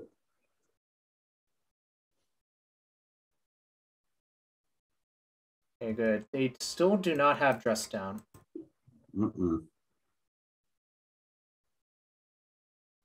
They're milling it. What? They're crazy. I mean... Yeah, I don't understand that, actually. But I think I'm going to... Hold on. Do I have Kaldra Compleat in my deck? Yes. Should I Stoneforge for it?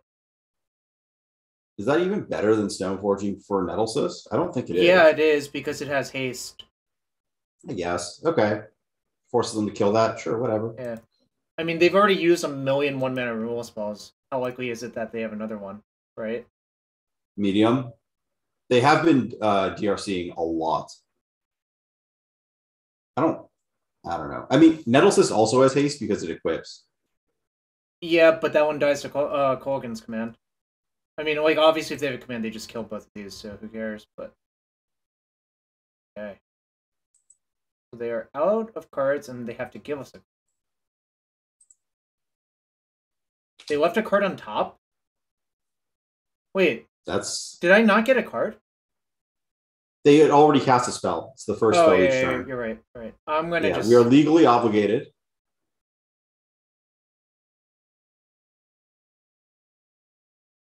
Okay, that's the card they left. I do not even really care. I think we're supposed to just trade off Esper Sentinel. I mean, they're terminating that. Yeah, I'm down to... I guess now getting the Nettlecyst would have been better, but I can just kill all their stuff, and then we're left over with stuff. Here you're supposed to like kill all their stuff and play the Goblin Engineer pretty easily. Yeah. And I can put Gigantha into him. No, you can't. No, I can't. Okay. This is fine. I'm just going to do it now. There's no reason to wait. Yeah, and I'm okay playing the land because actually the 5th land matters to the Gigantha. Tap Sacred, right? Yeah. Whoops. I wasn't supposed to activate that, but... It's fine. It doesn't really matter. I mean, it could. Sure. I mean, 5th land matters. Getting to 7th land could matter. And like, if we're going to discard something to K command, it's going to be Kaldra. What do we got? Does it really matter? I think now it's actually like Brea's Apprentice or something like that. Why not? It's Brea's or Crucible. I mean, they like, what's in our graveyard? What did we get the first time? Ichor Wellspring? Yeah. I think what's Brea's Apprentice's text? It's like a 2/3 that makes a stupid Thopter. Yeah. I think I would rather Crucible. I don't know how they defeat that card. Sure. I think it doesn't matter as long if we untap with this where it's such high odds to win anyways that kind of that's fair. But okay. Ooh, it's over. Yeah. So we're supposed to get... I wonder what we're supposed to get first. The Crucible and just play a Saga. Sure. I could get actually they Soul got Guide. a Lurrus. Yeah, I could get Soul Guide. Let's see what we draw. Ooh, what does that do? Probably something really good. I don't think getting Soul Guide is that good. So I would just get Crucible and play the Saga.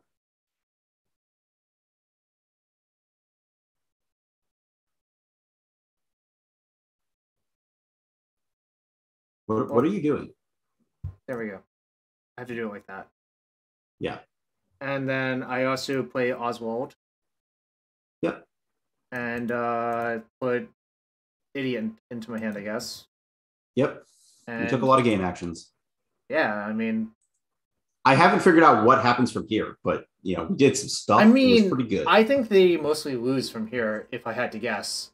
Yeah, we're getting back Pyrite next turn to kill their thing. Yeah, and if they K command it back in a turn cycle or whatever, that's fine. Like, we are heavily advantaged from this standpoint, is how it would work. I guess we're in a trouble spot if they have Dress Down. No, it doesn't even matter because we just activate, right? Oh, no, you can reactivate it. No, because I can activate that whenever. They could Dress Down on their... I guess it would stack on our end stuff, so this is fine. I mean, the thing I'm worried about is dying to that. So we're supposed to play Saga from our... Wait, hold up. Holding. Okay, so we can play cards from our graveyard. We can double construct next turn. We do have to not die to Shadow. We have to kill Lurrus. I can always do that, right? Well, no, we have to kill Lurrus this turn with the... Sure. Oh, so we could... Maybe we... Oh, do I just pod this into Hole? You pod that into Hole, but then, like, you have to sack something to Lurrus, which I guess is the construct token? Yeah.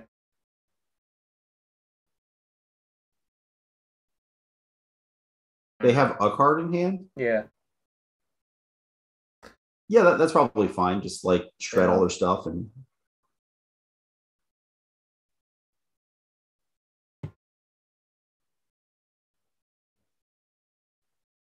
I haven't really thought through what we're doing, but we're taking too many game actions for it to be really bad for us. We actually did this in the wrong order because if they whatever, it's fine. Oh, I see. I was supposed to actually make the construct first. Right? Yeah. We got to get pyrite, right? Yeah.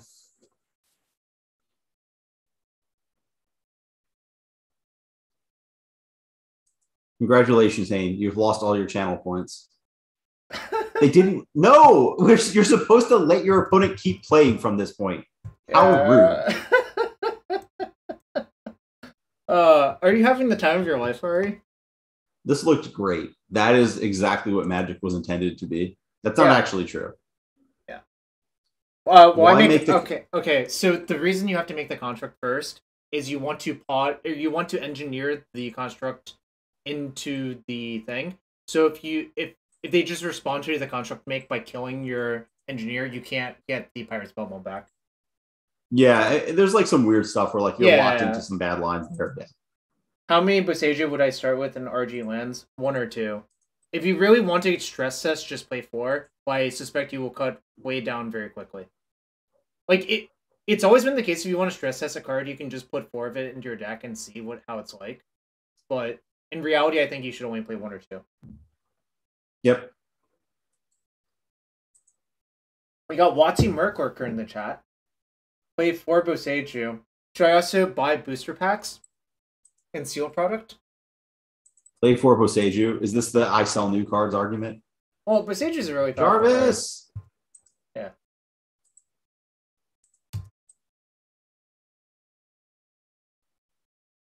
How else am I going to open Boseijus? Well, I could let someone else open packs and then buy the cards. All right.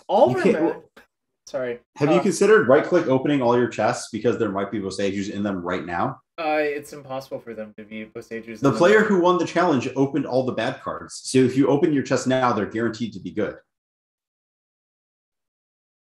There's so much nonsense going on in the chat. What's the meme?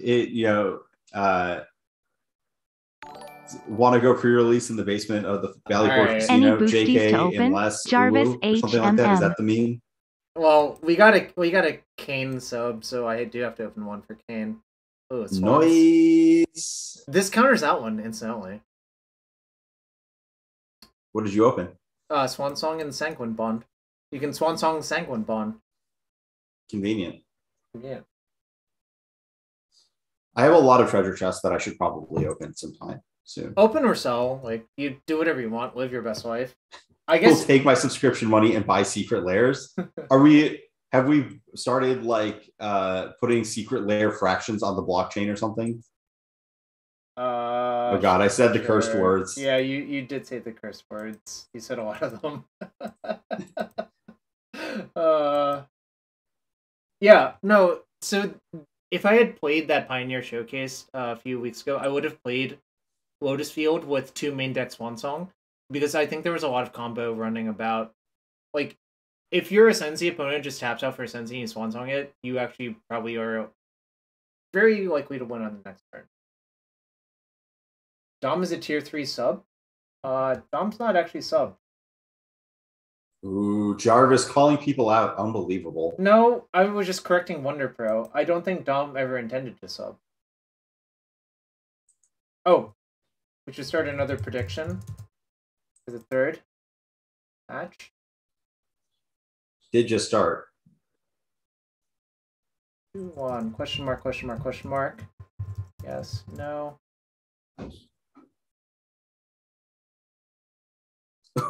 Ooh. Wow, that is rude. Actually, I'm gonna grab more water tough. Before we start the next match. Make sure no one gets out of hand, Ari. I'm trusting you. I make no promises. Shit. The dog is taking up a lot of my effort. I have a very small portion of his paw to rub repeatedly.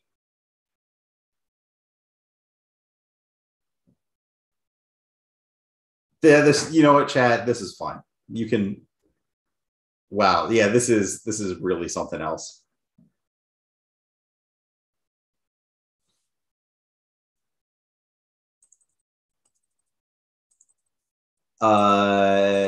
What?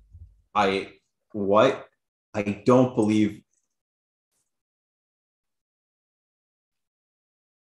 I have not seen any new cards that have been released in the last hour, but see, everyone says they're Twitch bets, they'll take the odds, but then the odds always change. This is the problem: is too many people play the bad odds. Too many people hit on 20. All right, I got water back. Water. Sorry, Jarvis, I couldn't control the chat. Hammer S tier, Shadow A tier, 4C A tier. I don't know. After that, what is this? The modern tier, modern deck tier list. I think Shadow, the Shadow 4C and Hammer are just the top tier, and then the rest is kind of like whatever. Fair enough. This person was playing Gruul mid-range 14 days ago. Ooh, they might have Karn. Probably an issue. Wait, there's a Hellrider successor? Hello. What? Hello. What? They have no companion, so that automatically means nonsense. Right? That's how that works. That is actually how that works. That doesn't look like Gruul mid-range to me, though. Am I supposed to shock? Yes. Yeah. Right? Like, this is. It was actually probably slightly incorrect to do so, but it's okay. We clicked. It's too late. Monkey time. Monkey see, monkey do.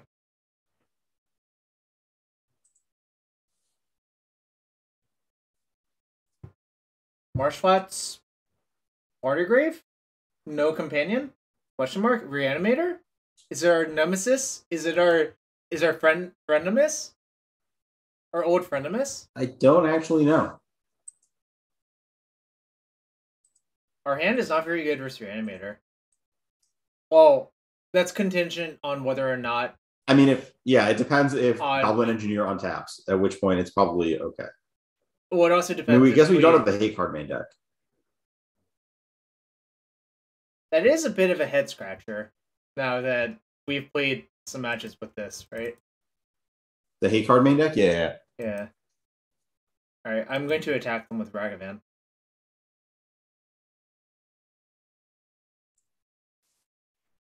Declare monkey in the attack zone. Yeah. I'm not allowed to do it in Legacy anymore.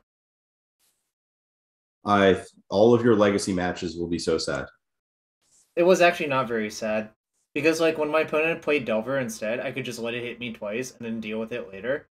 Instead of, like, having to play Gutshot in my deck instead. And I don't know if you know anything about Gutshot. It's not a particularly fun card to play with. Because, like, it does exactly one thing.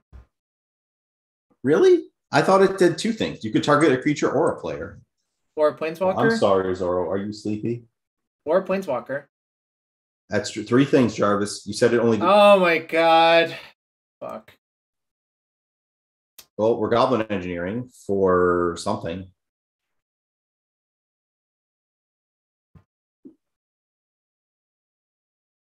You can target 3 things. Ragavan, DRC, or a Doomsday Player of 1 life. That is a good point. Okay, what do we got? I actually don't know. Nothing good versus Archon of Cruelty, unfortunately. Do we get Breas here? Sure, that's still not beating Archon, but I could just get Nettlecyst. Maybe we should just get Nettlecyst and go beatdowns. Sure, that's fine. Yeah. Do it. Okay. I mean, I think we're going to lose this game, probably, but maybe they don't have it. I feel like there's a white-blue instant being cast this turn, though, right? A what? A white-blue instant. Faithless. I mean, we'll see what happens. Yes, this puppy is Zoro. Zam is elsewhere taking a nap because she was not feeling the best today. She is bigger and much more responsible. This guy is very small and still acts like a puppy. Solitude was discarded to Faithful Mending. Oh, that's good. We're actually in an okay spot. There's no Archon in graveyard.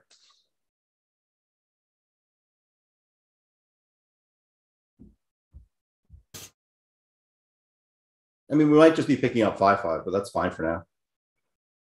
Oh yeah, I would pick up 5/5 and play Urza Saga. Am I supposed to trade? Probably not. No. That's good. Yeah, not having the main deck soul guide seems really kind of shit in this matchup, but what are you gonna do? Oh, Ephemerite's an issue, I guess. Yeah, I mean, we can trade next turn. I don't know. I'm not super concerned. Yeah, I mean, I think if they had Ephemerate, they would have just Ephemerated, right? I don't think so. They would just wait, probably. Okay, fair. They can just like block and then after blocks do it. And I don't know. Maybe that's wrong. They probably would have main phased it, actually. More cards. We did hit one of their Archons, though, so... Uh-oh. Uh-oh, Ari! They drew 2 of their 4 persists. This is garbage. I'm okay not continuing the game. I'll take one draw step, but our deck is very ill configured for this shit. I mean, I don't think most modern decks are well configured for getting Archon and then not killing. Like, it's bad. Yeah. I mean, we do not have the tools. All right, yeah, I'm done. That's fine.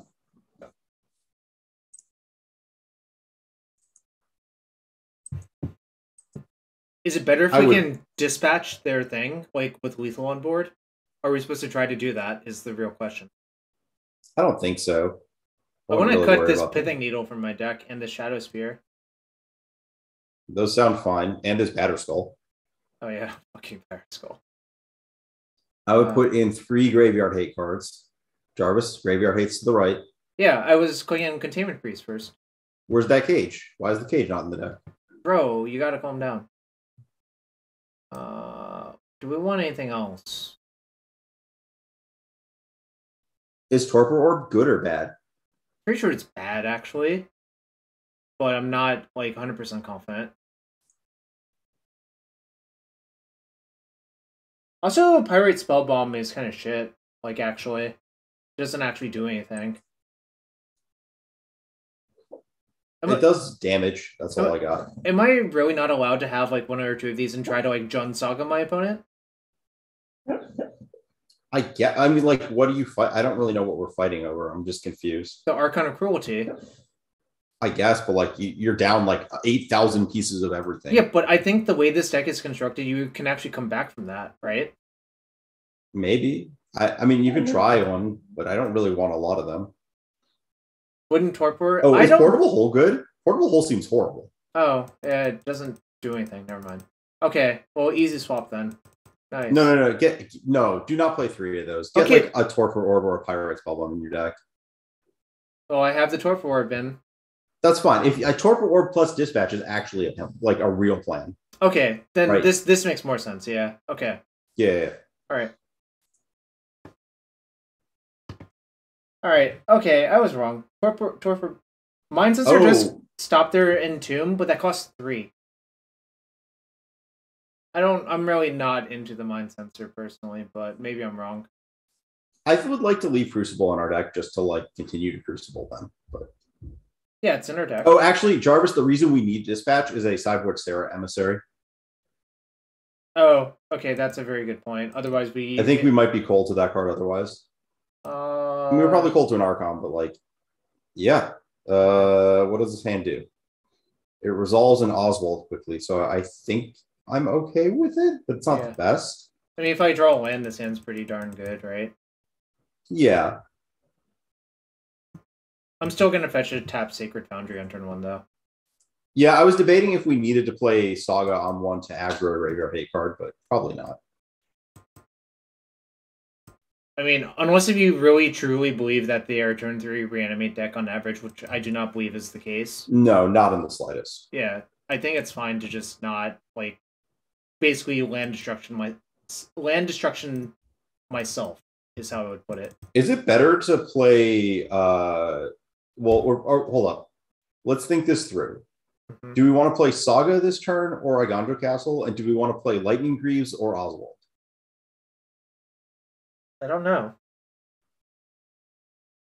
I don't think Oswald gets us anywhere fast, yeah. Interestingly. So I think Lightning Greaves is better. So do you want to Saga Greaves then? I don't know. It could be like I do want to Saga Greaves because I want the artifact hate card in play faster, I think. Yeah. I think now it being 2 turns away from this spot, I think is good. And we could just spend our mana like making 2 constructs and equipping each turn, which is like a fair amount of damage actually. Yes. My other thought was like if we waited a turn, we just get like a Nettlecyst turn in, but that's not really that good. We might be giving up the construct next turn. It depends on what we draw. But we also could just... I guess, so we also could have waited a turn and then played Breya's Apprentice. Yeah. And then set up to turn the... I guess it's the same rate, so never mind. What the fuck? Wow, is that even good against our hand? I mean, I don't know, but it's I don't think it is. Ooh. I think we just win anyways. Well, I think we should just make constructs and not give a fuck now. Yeah, that's really all we have going for us, but... So I guess maybe I do want 1 portable hole and 1 wear tear or something like that. Probably just more portable holes because they have the card type artifact if you cast them. Sure. I guess they got us. I mean, portable hole's not very good. I guess they thought they got us.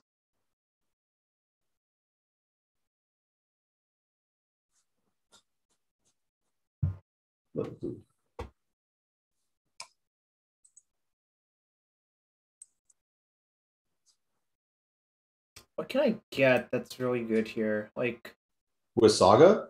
Yeah, not much, honestly. Grafdigger's Cage. Fair. I've listed a card. All right. Yeah, I mean, like, a lot of our cards just don't do anything anymore. That's fine. We played the card that does something. Totally fine drawing that one.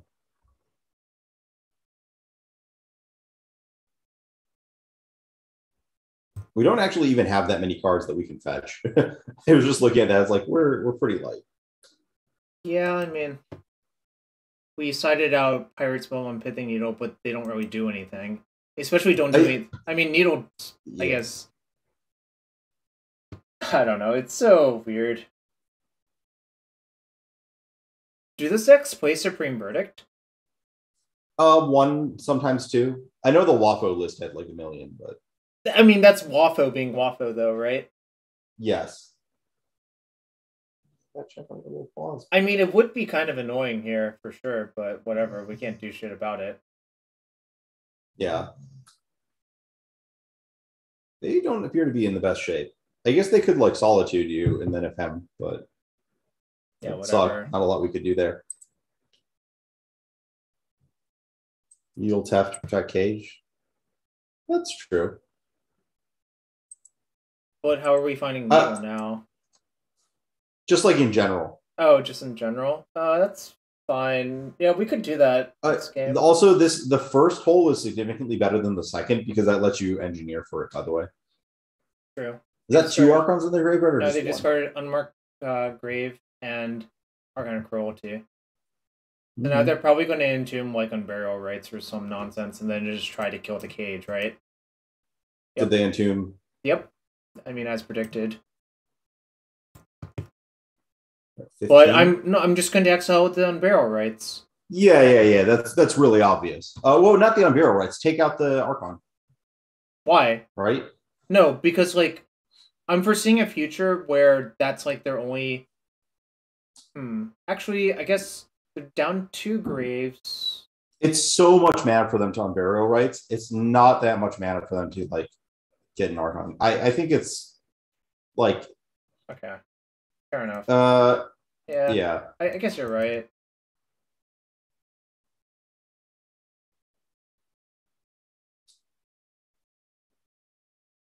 I like that there's a Null Rod, and we have Grafdigger's Cage and Soul Guide Lantern. No one is declaring any actions. Yeah. This looks... Yeah. They're going to ephemerate and I'm going to dispatch, right? Yeah. Torpor Orb looking exceptional here. We had it in.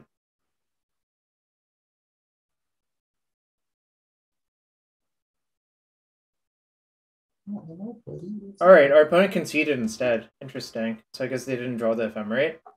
They probably needed to draw Solitude. Yeah, but if you ephemerate, you can still draw Solitude off. Have they played a land list? I didn't track how many. No, they didn't. Whatever. They haven't played a land this turn, so like their draw 2 must have been really bad. So do we want the needle? Do we want one portable hole? Probably one portable hole. Yeah. I kind of want to cut Spellskite, honestly. Like, it doesn't look very good.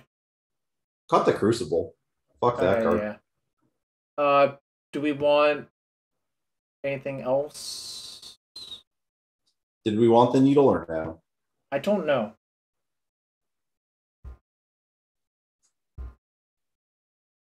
Good chat. Kind of wish Is there anything that overly exposes us to silence in the deck? Like, what does Stony Silence even turn off? It turns off 1, 2, 3, 4.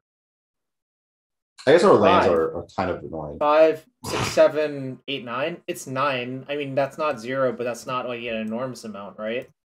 Yeah, I'm kind of wondering if we even care. Oh, Apprentice is also... Yeah, that's fair. Should we cut this for something? I'm cool with cutting it for needle. Okay, seems fine. What's not the charm worst, for? not the best. So, the original list had a charm, and I looked at it for a long time, and the answer I came up with was Force of Vigor. But I also have been informed that you could just, like, dome them for 4, or, like... Double strike a constructs. Double strike on the sideboarding. Yeah. Double strike like a Shadow Spirit contract. I don't know if it's any good, but it was in the original list, and it seems actually more reasonable than some of the other cards in this deck. Yeah, and your opponent definitely cannot get you the way Mengu got. Oh, yeah. Yeah. If your opponent has a Greed Corrosion, we're not playing that game. Thoughts on Bob in this deck? I think you want permanent, like, artifacts. Yeah. Because the way this deck operates is, like, if you had Psy, I would be pro Bobble, but you don't. You're just kind of, like, you're trying to keep artifacts in play. You're not trying to, like, just move them around. Ew. Gross. Not this hand. I want to go to 5. This is, like, kind of shit. I'm okay with that, too. Did they maul? No. Oh, yeah, I'm snapping off a mulligan. All right, I will keep this hand. I want to bottom 2 lands, I think, right? Yeah. You're bottoming planes, that's for sure. Yeah. The question is what else? Probably just... Am I supposed to... Is double white or double white You have better? 2 white cards in your hand, therefore you want double white. So bottom the Shinka. Yeah, okay. Fair enough. This is, like, not the most insane hand either, but I do not believe I can go to 4 cards versus them. No, I think this hand's totally fine. Just not exciting. You can just make a fast Kaldra and see what happens. Yeah, I mean, you probably get solitude, I guess. That's what happens. But, you know, I don't really run the future. Or they could Thoughtseize or Kaldra, like, you know, fairy style. Just save the Thoughtseize yeah, that's true. for the Stoneforge. I wonder if we're supposed to just... Okay, that's totally actually fine. This is totally yeah. Fine. Oh. I'm casting that card. Well, but then what does our hand do? Oh, never mind. I'm not... okay. I see a problem with our strategy. I think I have to cast this first. Yeah. I do not believe 1-power creatures will get it done. We could not activate Lion Sash. I would get Kaldra. I don't... Yeah. We have backup Stoneforge. Who cares?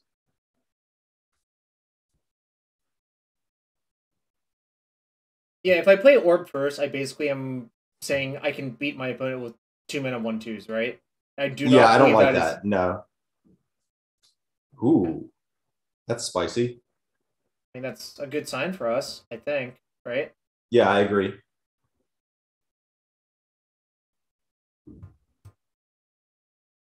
I would just play the other Stoneforge and get assist.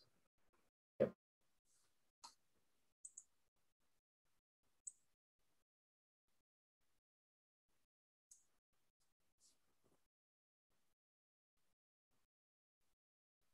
This is Hardcast Grief. Do you think they play Grief?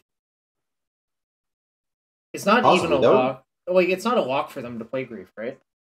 It's Esper Reanimator. That's true. Actually, I would guess they don't, based on the context of cards they've played. But oh no, we're done.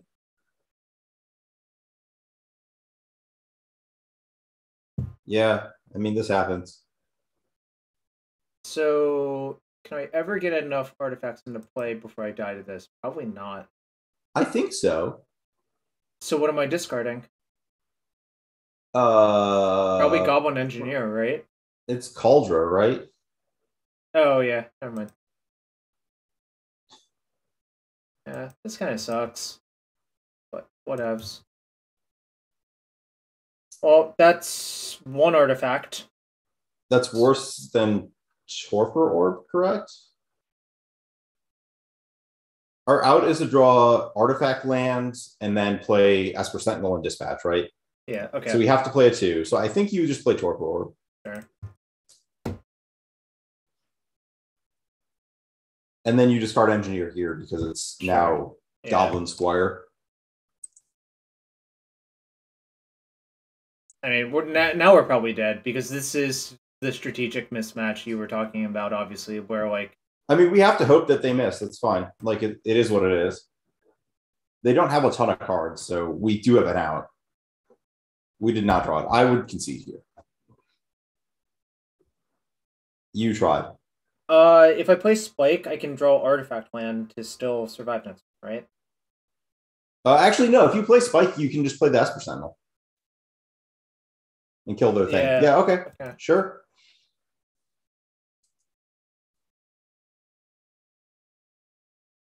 And, like, obviously we just have to hope nothing bad happens to us ever, because, you know, that's fine. Oh, yeah, we could have drawn any lane. Oh, wow, I forgot about that. No, any land would have Spike worked. was 2, yeah. Yeah. That's fine. Like, we played to a lot of outs, and we just didn't draw one, but, I mean, like, we're technically not dead, we're just mostly losing, right? Yeah, we're down 8,000 cards and at 2 life, yeah. Will we be at 2? We'll be at 3, right? Oh no, 5 plus 3, never mind. Discarding. I was waiting for you to do math. It's okay. Yeah. That's fine. I mean, our hands this game were kind of atrocious. Like, the game 3... Okay, well, now we're dead. No, we can draw the other piece of whatever they take. Sure. We have been reduced to a 2-outer.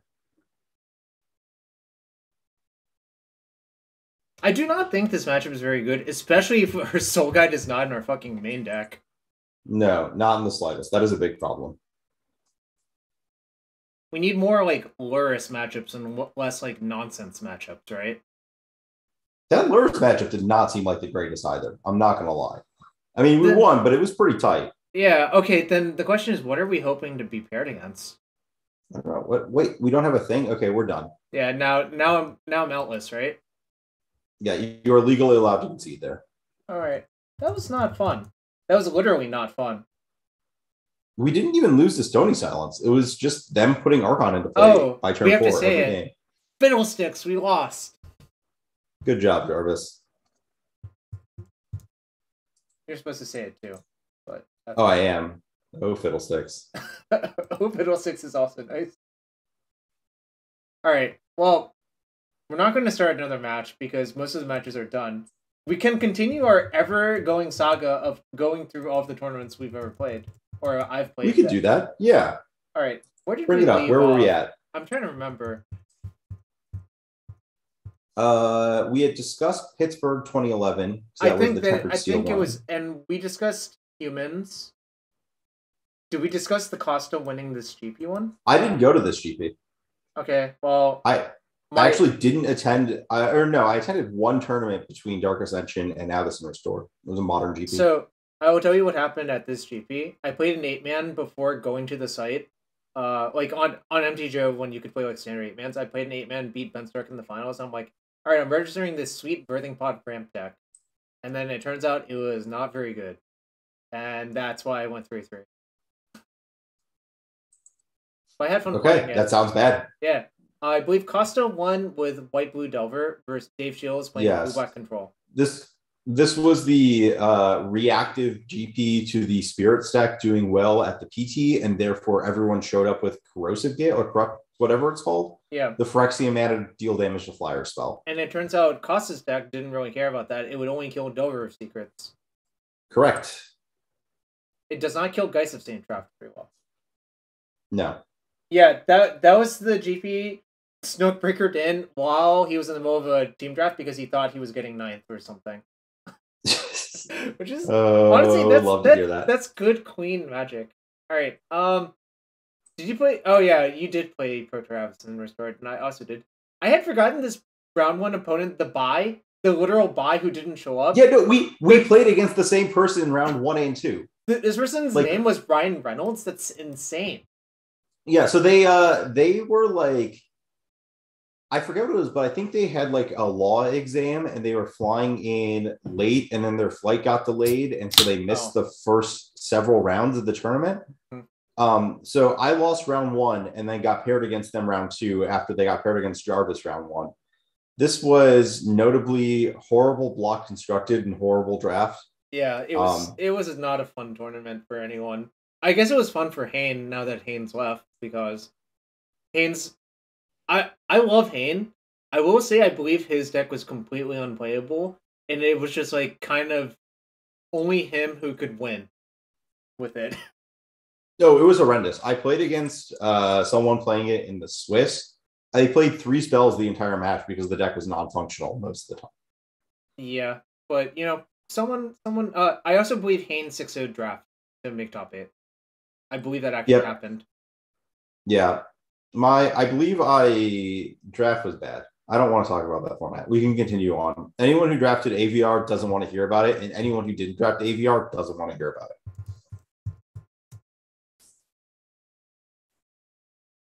I apparently paid out the bet wrong, and I can't fix it because Twitch does not let you fix it.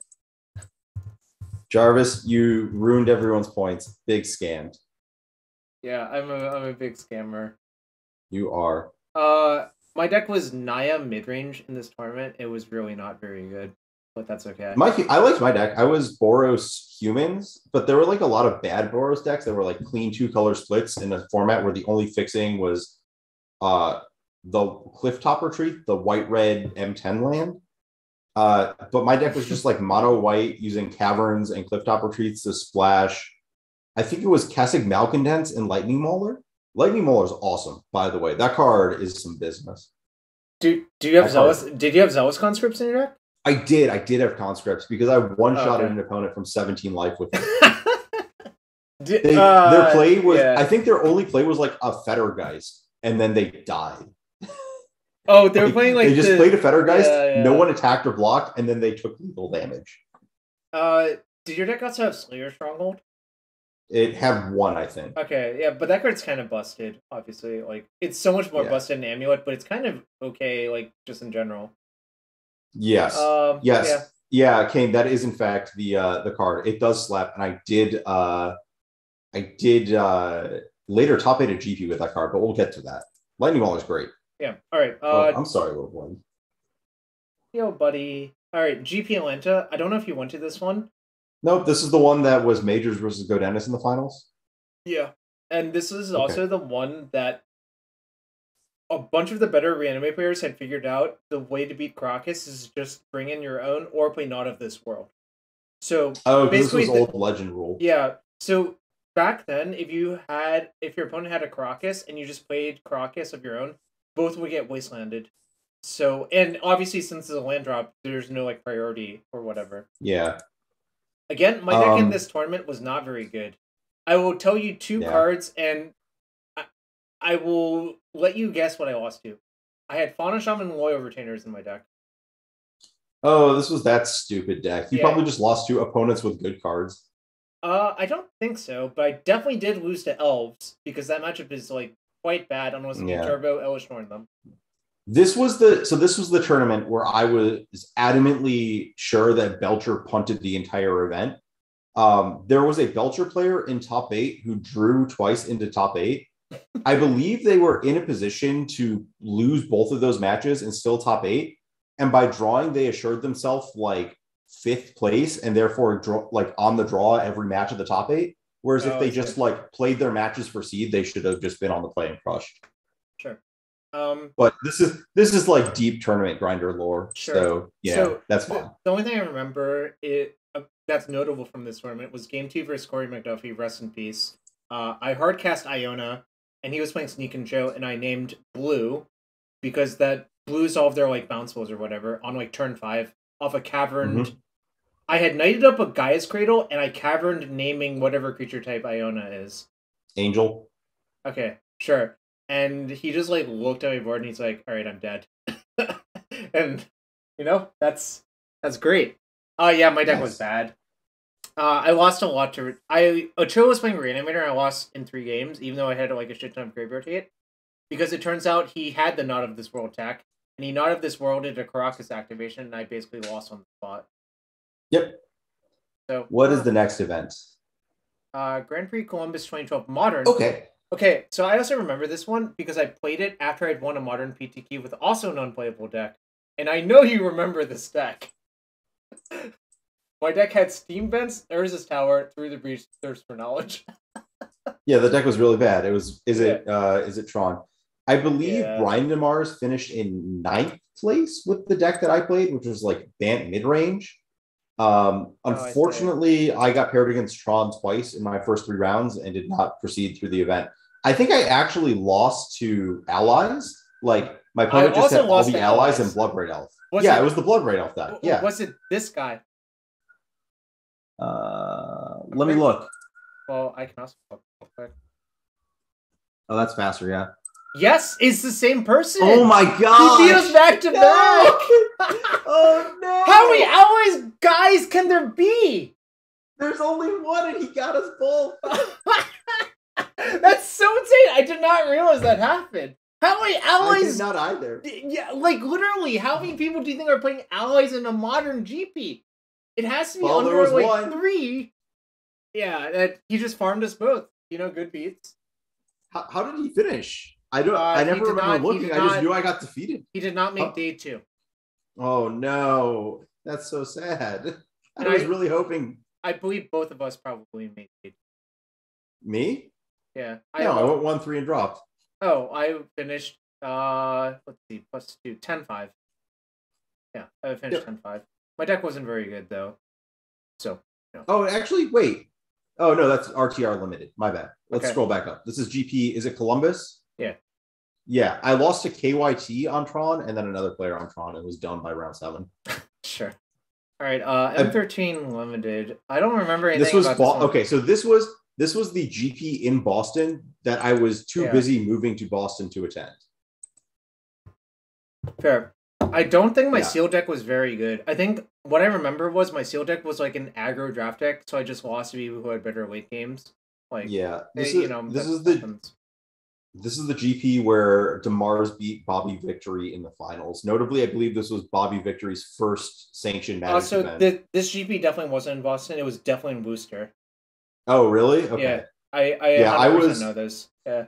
If I remember the dates correctly, because we're going to talk a bit about Boston real estate because holy fuck, it has not gotten better. It has only gotten worse in the 10 years since then.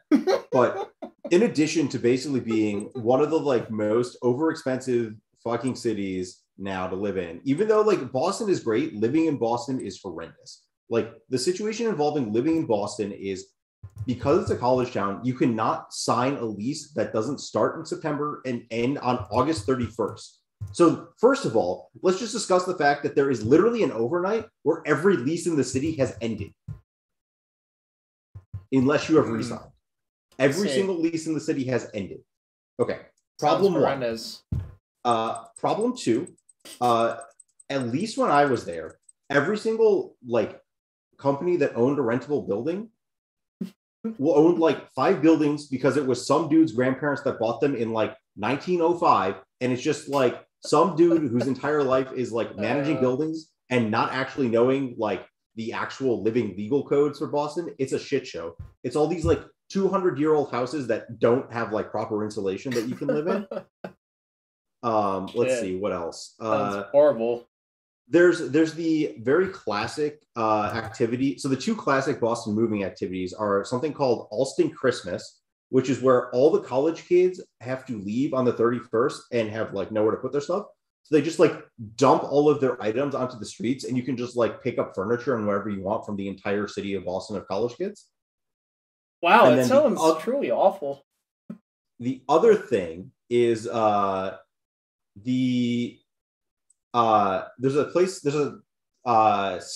road that basically, like, the way Boston works is there's like Boston and then there's Cambridge and there's the river between them, right? And there's a road that goes along the river called Storrow Drive. That's really one of the like best ways to navigate up and through the city, because everything else is like 5-way fucking intersections that are like a boulevard going into a boulevard, and don't even worry about it. Anyways, Boston was not designed for streets. We'll just go there. So the only street that goes in and out is something called Storrow Drive. Storrow Drive has a bunch of very low overhangs. I've seen. I saw a meme about it. Like, someone's stuff got knocked off. Back in the day when you had to take a horse under them and not a truck. So if someone tries to drive a truck down Storrow Drive because they don't know where they're going on moving day, the only two options are they stop in traffic stops until a police officer gets away for them to turn around and go the other way and get off the off-ramp, or they have a can opener at their car. Anyways, people just sit around and watch and wait for this. It sounds so bad. Oh no, Boston is like, the experience of living in Boston is great if you just didn't have to deal with the logistics of living in Boston. So like, the logistics are awful, but the like city itself is good. Yeah, if you just like magically had a like paid for apartment and like didn't have to deal with anyone else's shit, like, it would be great. But that can't exist. Yeah. So I don't know. The tournament. I forgot the worst part. Sure. All the places that you rent from just go through a third-party service that charges you a month's rent to rent an apartment. That's just how it works. Why? Because the entire city is grifted through like a broker service where there's just like some 22-year-old dude who's just like, this is an apartment. We didn't tell anyone we were visiting. There's a pug trying to attack us. Okay, it'll be $1,200 for me to do that if you want to rent this place. Yeah, realtor fee. It's so bad. The weather's great. Right?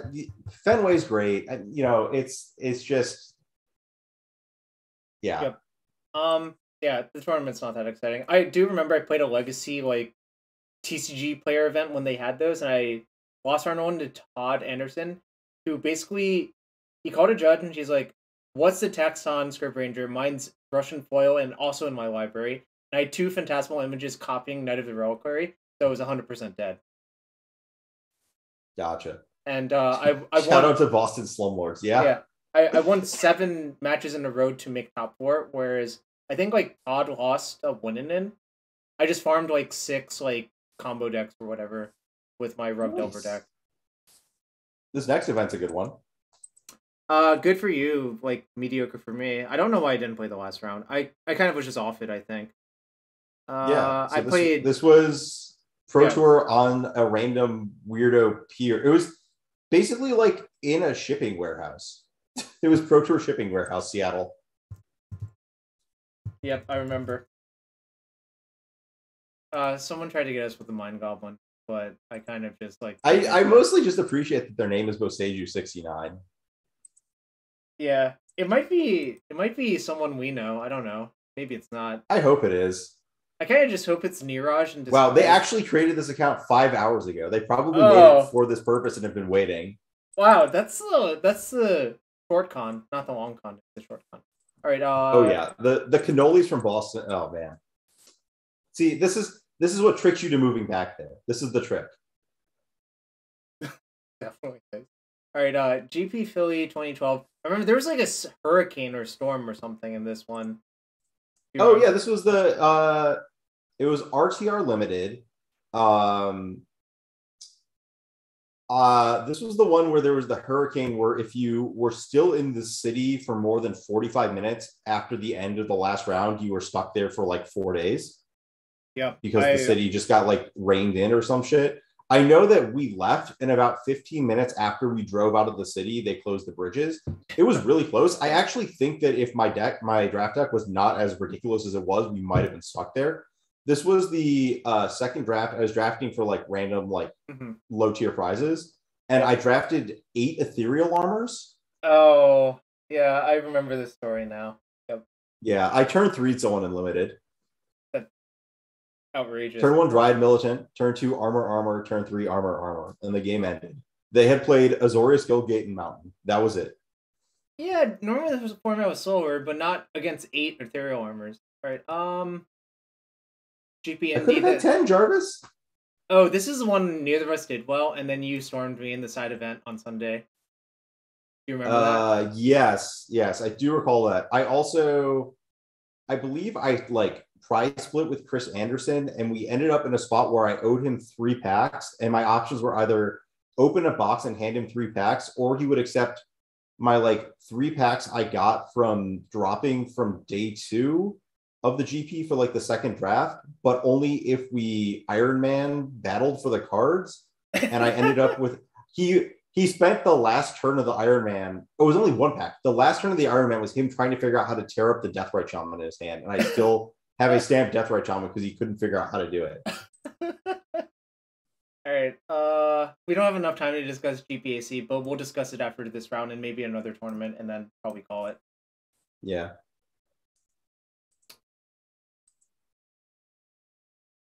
Iron Man is like, if the card would go to the graveyard, is instead torn into pieces. Yeah, that's what it is. We're playing against Twinless Twin. They played Jund last. They lost a Max Attack. Max Attack just out here attacking people still. 3-0s? Noise. Yeah, I mean, Max. So let him attack with his creatures. It'll work out. Plays right? One way. I have a lot of opponent has Lures of the Dream Den. So I'm keeping. Yeah. Are we on the play? No. But Jarvis, we're supposed to be on the play. I mean, this hand's still fine. Yeah, but we have Ragavan. We're supposed to be on the play. Was GPAC the Boggles GP? The standard Boggles one? Yes. Yeah, it was the standard Boggles one. John Stern won that one with Boggles, I believe. Correct. Lurus deck in Modern, you find that hard to believe? Interesting, if true. It's only a percentage of the format.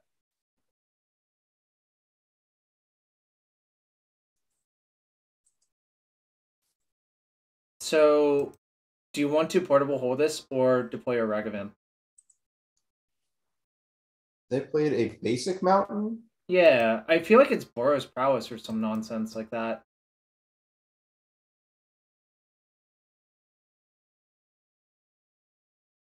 Let me think about this.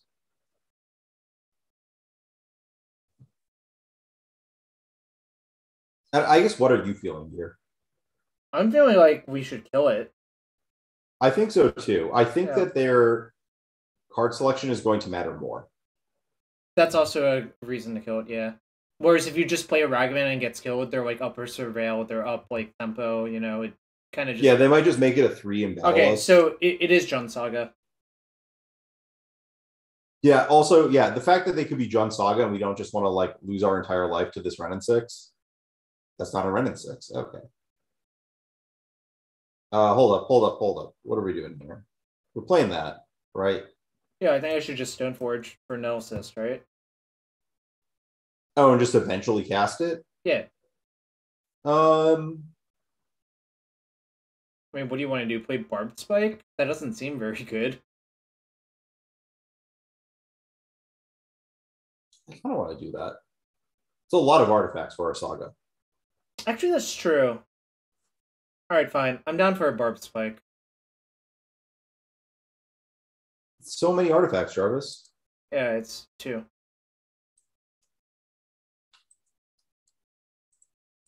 The matching avatar is a nice touch. What about all the times Twinless Twin didn't play a Lurus deck? They probably changed their avatar for this event. I believe they've always had Lurus as their avatar. Well, maybe this is just a reminder for them to play as many Luruses as possible. They played Lurus Breach in Vintage. It's a good card. Yeah, it was better when it didn't have the stupid roll. Yes. Oh, God.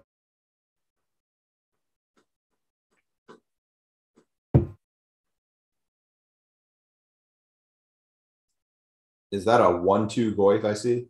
Yeah. Oh, buddy. You're so cuddly.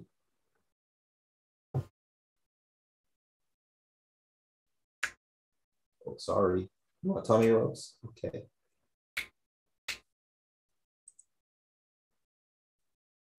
Are there any decks that reasonably main deck Lurrus? The only one I have seen reliably do well is the Pioneer deck. That's the Enigmatic Incarnation deck that has 1 tutor 4. So but I think there should probably be more. All right, they did not attack, and that is correct. All right, I think I'm just playing Chinka and saying go.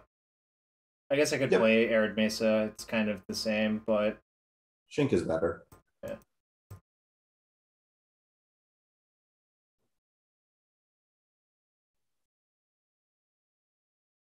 Can we make Dog Cam the main screen and empty the sidebar? Fortunately not, but I appreciate the thought, Dukamoy.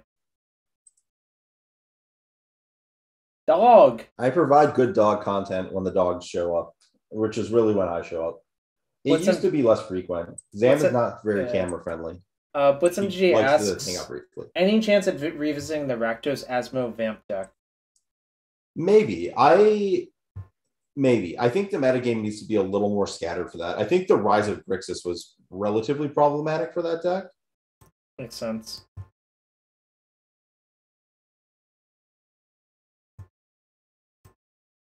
I think I'm just taking 3. I mean, yeah, it doesn't do anything. We can kill Ren, which I guess pumps their Goyfs. I mean, we make another construct, right? Yeah. I think that's a given. The question is, what do I get off of this? You could get... You cannot... Okay, never mind. You know, this lack of Soul Guide Lantern is very problematic. Also, this... Well, I was going to say, I don't even think that helps you a ton, right? Yeah. Like, your graveyard's fairly large. What do I want to get? Probably Shadows. The options are either Pithing Needle, Name Ren, or Shadow Spear, right? Yeah. It's probably Shadow Spear and just play out my Chromatic Star off fetch and attack Ren, right? Well, you attack Ren first, but yeah. And I don't know if that... I don't know if Star is better than Ragavan, but I haven't done any math on this.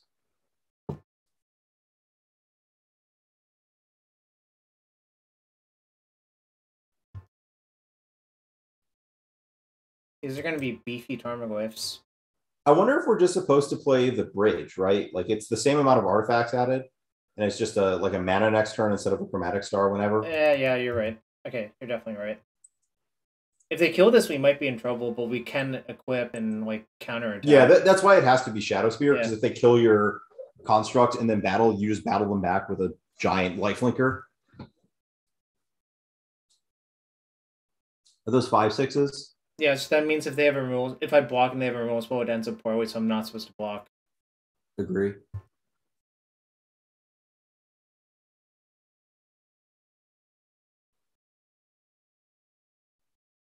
All right, so the problem, there's actually a bunch of problems now, but what do you think about just playing Star, playing 2 blockers, saying go? Because we're attacking, right? Well, no, because, like, why? You see what I mean? We play Saga. Yeah. Right? And we're playing Star. Those are the 2 locked-in plays. Yep, my intuition says that I think they're very likely to have a removal spell, and they're just trying to navigate us into overcommitting to an attack so they can just wipe everything out and punk us out in a game that we are... Well, I was debating attacking with 1 versus attacking with 0.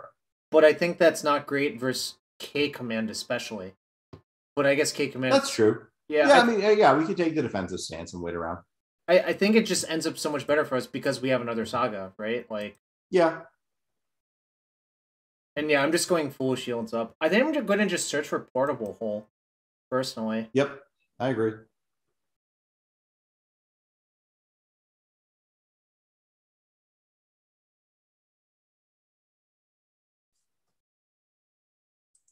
And if they have literally nothing, we can never ever lose. So it's like kind of fine to do this. I mean, they have something. They would have Yeah, picked up worse if they had nothing. I agree. That's why I didn't want to like.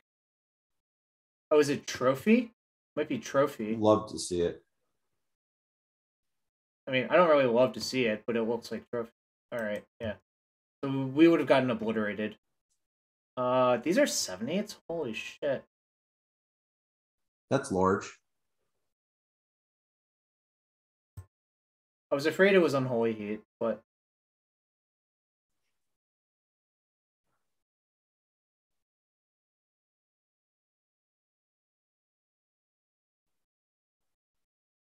if they attack with both, we have to block both. So the question is, what do we block with?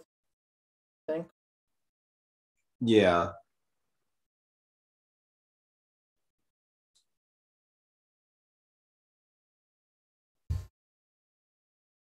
Adding green You to probably this just keep the void. construct, right?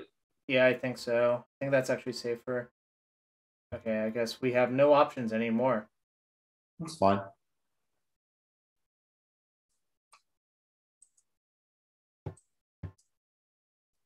Have you considered adding green to this deck for Goyf? It would be very large.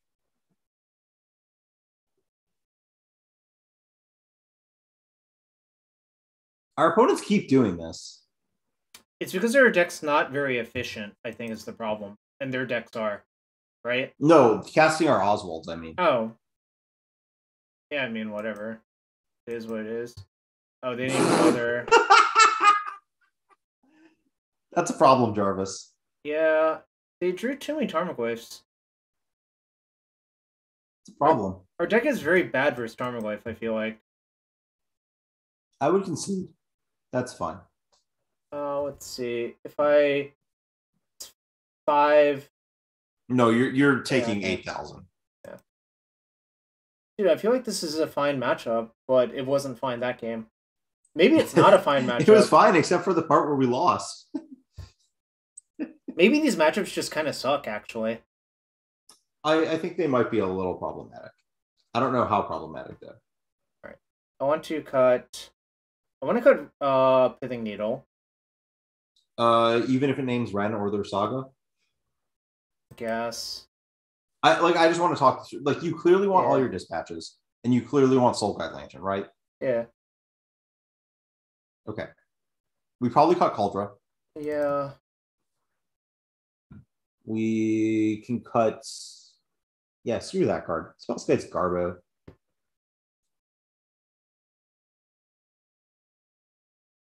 I don't think Pyrite's good versus them.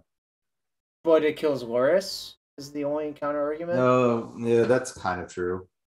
It's the only reason I want it. We have to cut 2 cards? Yeah.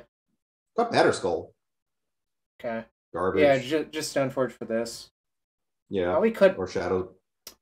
I want to cut like I actually God, Ren 6 is so insane versus us though. Is it? I mean, it kills like 8 over 1-drops. Sure. I mean, I want to cut Needle, but I also don't want to cut Needle. Do it. Cut Needle. Sure. Well, Jun Saga plays for Tarmogoyf. That's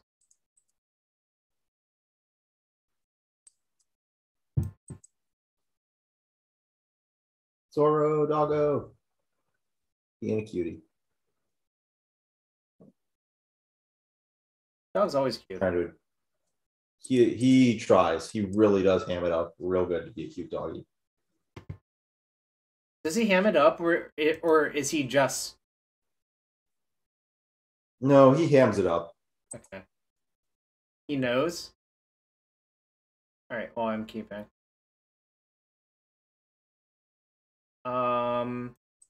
Question is, what land do I probably Strand Foundry? Yeah. I mean, you could make a slight case for not getting a shock land, but I think that is kind of maniacal. I don't think it's maniacal, but I don't think it's worth it.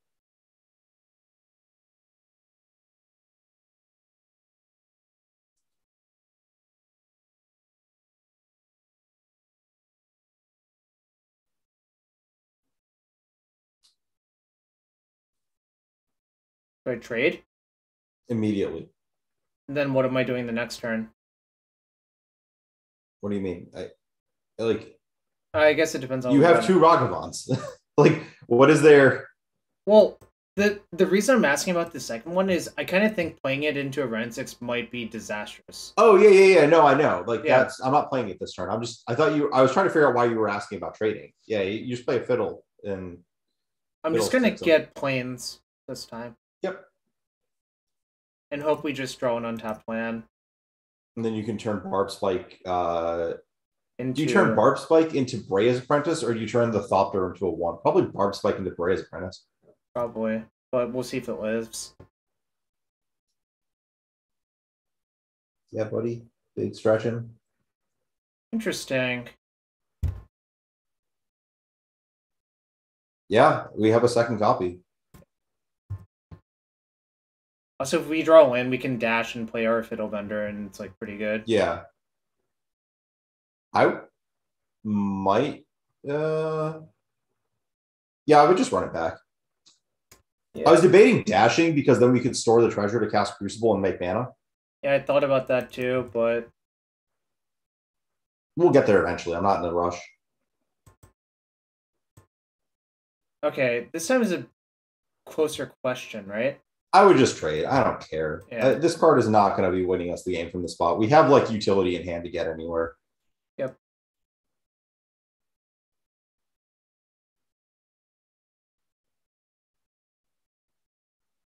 I guess maybe we wanted to keep that so we could barbed into, I don't know. Okay. I don't want to play Crucible this turn because I think it just like trades poorly versus so many cards in their turn cycle. I want to play 2 cards this turn, essentially. Is it crazy to do dash and just portable hold that? I don't really like that play. You don't really like that play? No, if you portable hold, I'm just going to play Barbspike. Maybe that's the play then. That's, yeah, I'm okay with that. All right.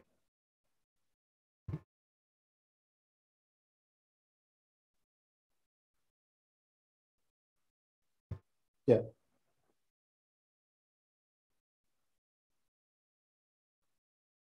And like this actually incentivizes a run down tick as well. They have one. Then I could maybe like you could dash the Ragavan into exactly. it. Yeah. So I think this actually makes sense. That's tough. Maybe they're just out of cards. No, they just had everything.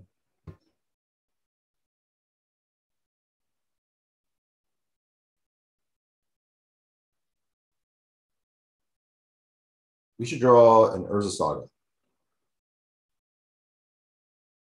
Well, play the Greaves, and you're just gonna put it on the Ragavan, right? Yeah. It's the same as dashing, but better. Exactly.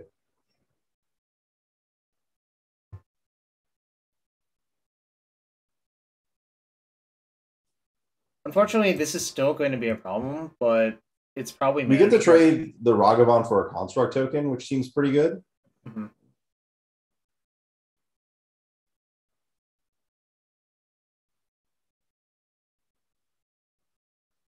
Okay. That's obnoxious. We still make the same trade, right? Yeah.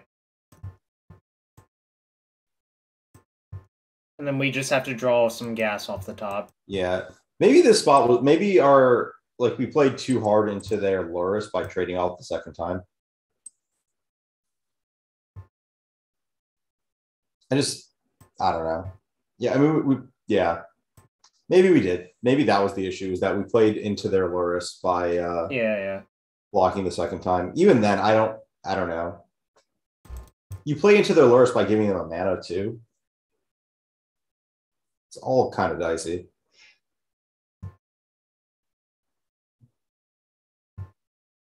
Why did they E on 2? Besides the fact that they want to nuke they want to nuke Reeves in Barbspike, I guess. I don't know.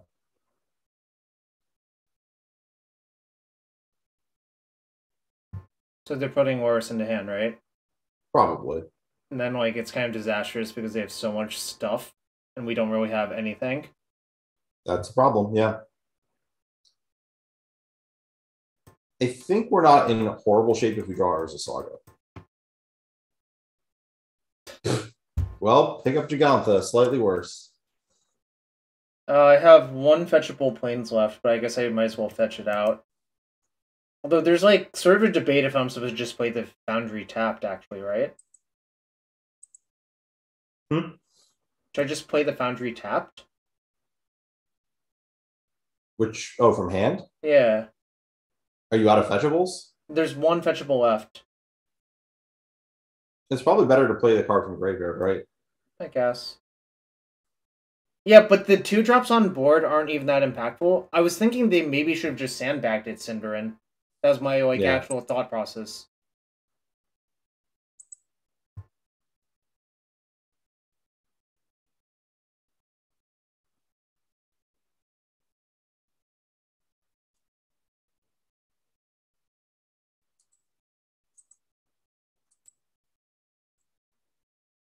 They're playing Bobble this turn, or are they playing Ragavan?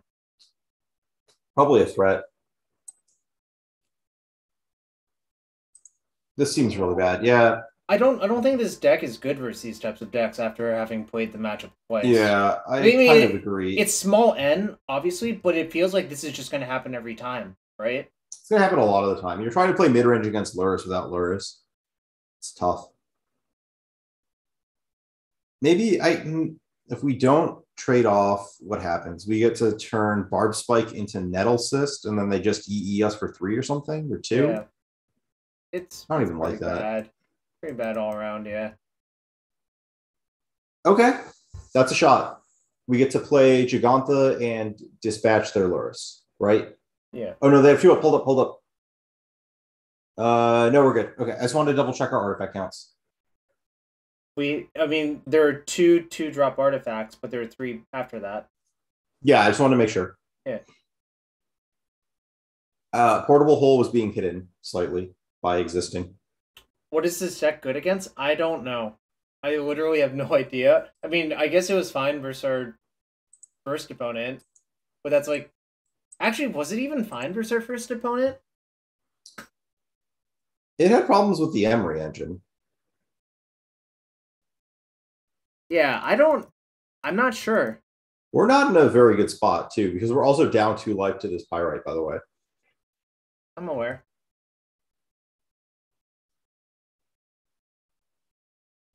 Are we going to get heated here and then immediately die? No, I believe engineered explosives is being cracked. Why would they do it now? Okay. I guess you are correct. I'm okay conceding, because we're dead on board. Those games did not even feel competitive. Like, they have multiple Pirate spell bombs? Yeah, a lot of these decks do, because it's so good with Lurrus. I don't know. It was worth a shot. It seemed okay. It has some good cards, but... It has some good cards, but it doesn't have an... Oh, look at that doggo. He kicked me. It was the dog very kicked sweet. You? Yeah, well, I was trying to pet his paws, and he didn't like it while he was sleeping. All right. Tough event. Yeah, tough event. 2002 is tough. It's sort of tough. It doesn't really matter that much. We learned a bunch about the deck. All right. Yep. Let's just discuss 2 more events. All right. Sounds good. GP Atlantic City. I'll tell a little bit of a story of this event where I was trying to read because I talked a lot to him back then about like standard stuff, and Reed had like this Bant control deck that splashed Drownyard that he gave to a lot of people, and instantly the people who he gave it to, who are like known as good players but never like practice, didn't do very well with the deck, whereas I just like jammed like, I don't know, probably like 7-8 mans that week and won like most of them, and I did like do pretty well. Like, I think he gave it to like Finkel and Huey, and they all like didn't do great with it because like practice actually does matter sometimes, you know? Yeah. What I remember about this event was round 15, I definitely punted to lose, and I think that was a potential win and in. But the other matches I lost were kind of like weird, like long game grindy matchups where if you're playing Bant, sometimes you literally have to like defeat every card in their deck, and sometimes you don't, and then you lose. Yeah, like that's literally what happened.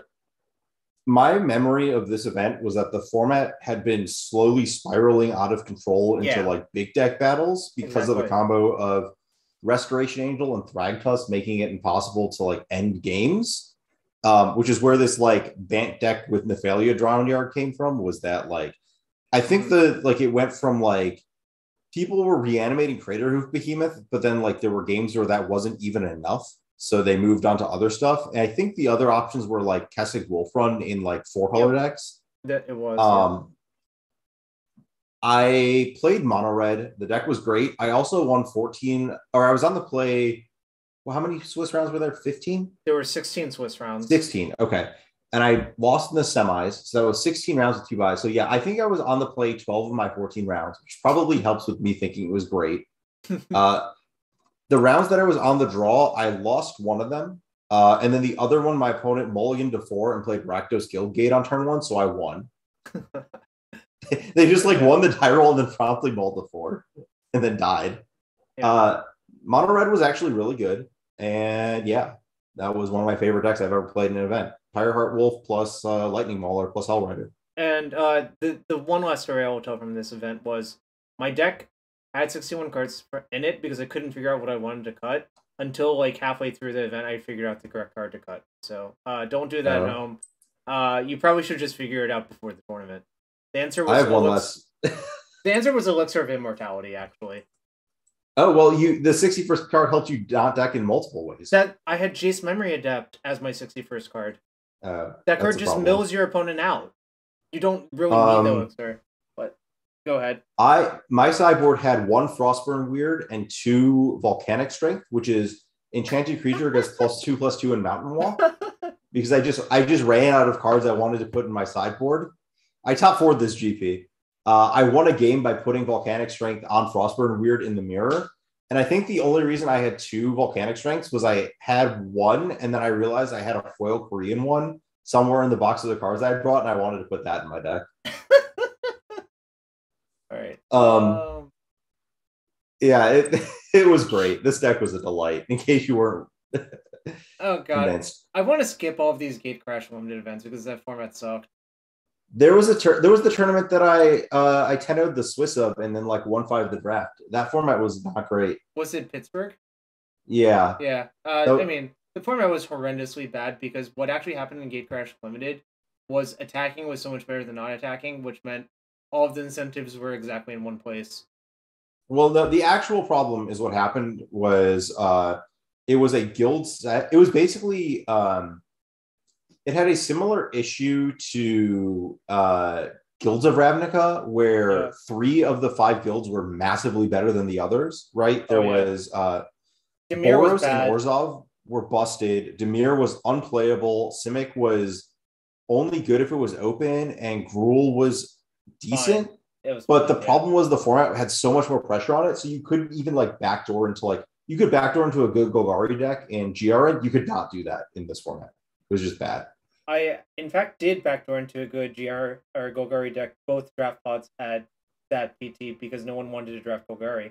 So then if it's open, your deck is actually good. So I'm skipping a bunch of like GP Miami. This was more of the same of like the fucking Bant deck that I loved. That wasn't actually that great. Theros, this was after the PT. I don't know if you played this one. I don't think so. I played the Mahara Red-Green Devotion deck, like Green Splash. Oh, I definitely did not play this one, Yeah. I will say that I don't think this format was very fun either, even though other people have fond memories of it. I think just the devotion stuff is just like not that great. Yeah, I did not enjoy. I don't know. I don't think it was horrible, but it was not repeatable in the way I think people thought it was. Maybe I don't know. It was okay if you were being paid to play it. Put it that way. All right.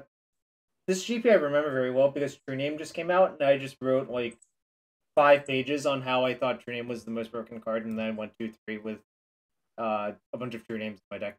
I still think True Name is a very good card at this time point.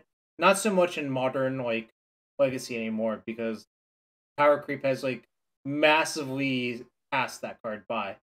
That's how I would put it.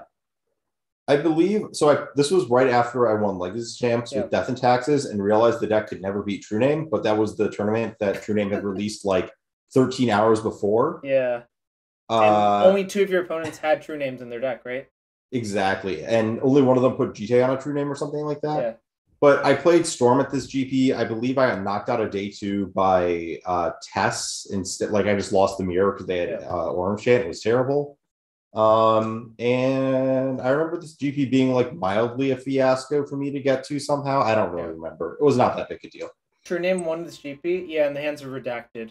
We don't talk about Redacted. Yeah, I mean that was a horrible final. It's Redacted versus. Congratulations to the players in top 4. Yeah. All right. Hi, buddy, what's up? Well, let's end with GP Richmond 2014, which I'm almost sure you played, and this is the one that had 3 different tournaments that combined. I did play this. Did they combine into one day 2, right? If I recall correctly. Yep. Yeah. They did. I'll tell some fun stories from this. I played Jund because I really loved Jund back then for God knows what reason. My record was actually pretty good in that GP with Jund, but I don't think the deck was great in retrospect. The story I'll tell was, I think it was round 14, my opponent was playing Moirapod. My first 3 lands were Forest, Swamp, Firelit, Thicket, Anger of Gods, 4 of your creatures. And they did not see that coming because it was Forest, Swamp. Like, how could you play around Anger of the Gods if your opponent goes Forest, Swamp? Good call. You lost playing for the invite at this tournament, correct? I did. It was like a triple PTQ for Todd. And it was a very sad match to watch, I remember. I remember you being like massively ahead and then it crumbling. No, because Todd kept like 5 lands, 2 Snapcasters, and I discard spelled him, and then he only drew 2 spells, and then I lost. Yeah. That's literally what happened in that game 3. Yeah. I remember this, and one of the games I lost to Xaxis damage off Dark Confidant, which didn't really actually happen very much in that matchup. But, it could happen. I think generally how that matchup played out was usually somebody got way ahead on cards and then they won very easily from that standpoint. Yep, that sounds about right. Let's see. I played against... I played Affinity. I played against Seth in the first round played. He defeated me. Was Seth playing, like, Jund or... No, Malira. I just died horribly. Sure. My notable story is that I played against someone who is now banned for cheating, who I did not believe was, like, I had no reason to believe was a cheater at the time. And they lost the match because they had an extra card in their hand at some point. They missed a land drop and playing Twin versus, they were Twin, I was Affinity. Sure. They missed a land drop. And then, like, at some point, I just thought they, like, had too many cards in hand and we counted and they had an extra card and they lost. And they had drawn an extra, like, I very specifically, like, thought I saw 2 cards stick together as they drew, and that was when I counted and, like, miscounted that turn and then counted the next turn, and that, like, it added up wrong. I think I know who it is based on they had drawn an extra card to try and hit their 4th land for Cryptic Command. I think I know who it is. Yeah. Only years later did I piece together that I had just live caught them cheating and did not believe they were cheating. Well, was this Stomping Ground guy? It was, yeah. Okay. I will leave it at that and not rant about that. Actually, are any of these other... all these other tournaments kind of suck. I didn't really enjoy Theros Block very much. I think it was not... how do you put it? I don't think it was very fun. Is the problem. Block was horrible. Well, I meant just, like, the block, standard... Oh, yeah. I mean, yeah, I don't know. Yeah. I don't remember. Oh, I did? What? Unbelievable. I told everybody maybe the results entry is wrong. There's a GP that I thought I 03-06, and I only like 03 and then 1-2 lost all the rounds. Okay, Dokame was Dan Lanthier. Yeah. Because you demanded the name and shame. This is the person who, like, shuffled a Stomping Ground back in their deck because all of them had been milled. Like, and it was, like, very clear on camera, and it was, like, in a live event. And, like, obviously Reddit went after him because, like, why wouldn't you? Yeah, so don't do that shit. Alright. Yeah. Yeah, I don't really like the limited ones. Oh, I guess there was this GP where I lost to you in a future match.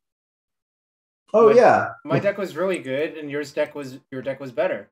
So my deck was sweet. I had like a true control. I think that's one of the oldest tweets that I have a photo of on Twitter.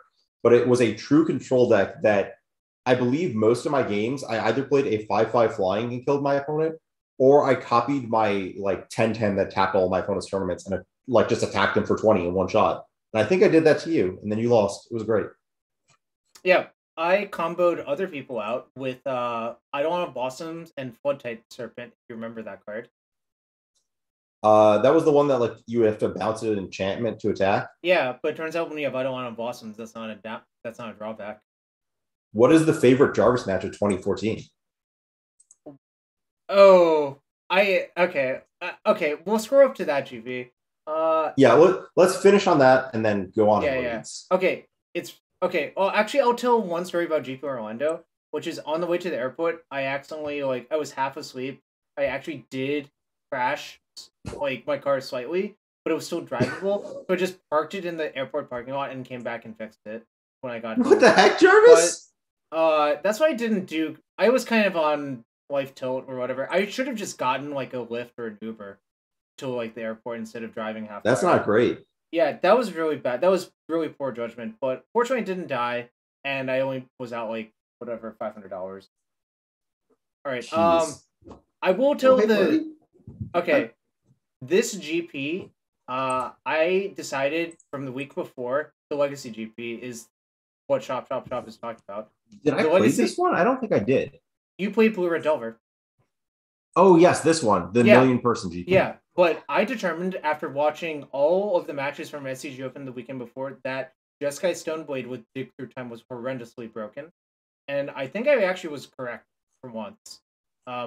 And the reason I thought this was the person who won the Open did not play well with that deck, and it looked completely bonkers, is how I put it.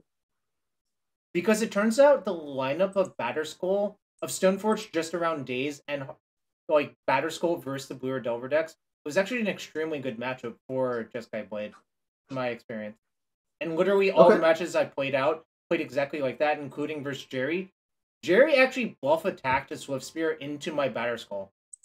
He was just like, yeah, I don't think you're gonna block. I'm just like, all right, no blocks. And then I just untapped and attacked him for 4, so he lost anyways. But fair enough. But like he was so dead that it didn't even matter if I didn't block, but he got the moral victory, you know? I did lose to Burn in round 5, which is sort of embarrassing, but you know, that can happen. Yes. Because I had I just drew Pyroblast, and my opponent's like casting Lava Spike. I'm like, fuck, this is bad. This day one I think ended at like 11 p.m. because there was like a lot of ground issues, if I recall correctly. It was just a 4,000 person GP. Yeah. It was just so big. There were 3 flights. Remember, Jeskai, Sultai, and what was that? Teamer? I think Teamer was the last one. Yeah, it was a fiasco. That's all I remember. And because they merged tiebreakers back in, or merged events, they did not retain tiebreakers. This was like a well-known, like kind of irritating thing. So I lost round 1 of day 2 and 5-1, where I think if I had like my breakers had been maintained, I maybe could have like made top 8 or something like that. But you know, good beats, right? I also punted that match I lost for Death and Taxes because I was exhausted. Yep. I don't have a lot of good memories because I just played a stupid Treasure Cruise deck. I did have like a crazy fiasco of like game losses that happened in a match involving like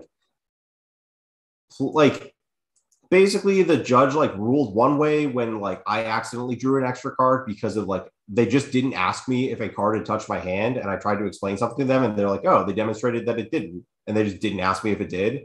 And then my opponent, like, we explained the same thing happened. We're like, okay, well, we'll just fix it. And they're like, no, that's a game loss. And then it was just like, what the hell? And so there was like this very long argument where the judge, where like, I just had to ask the judge, like, why did you not just ask me what happened? And they're like, oh, well, you would have just lied to us. I'm like, you could have just asked me what happened, and I would tell you what happened.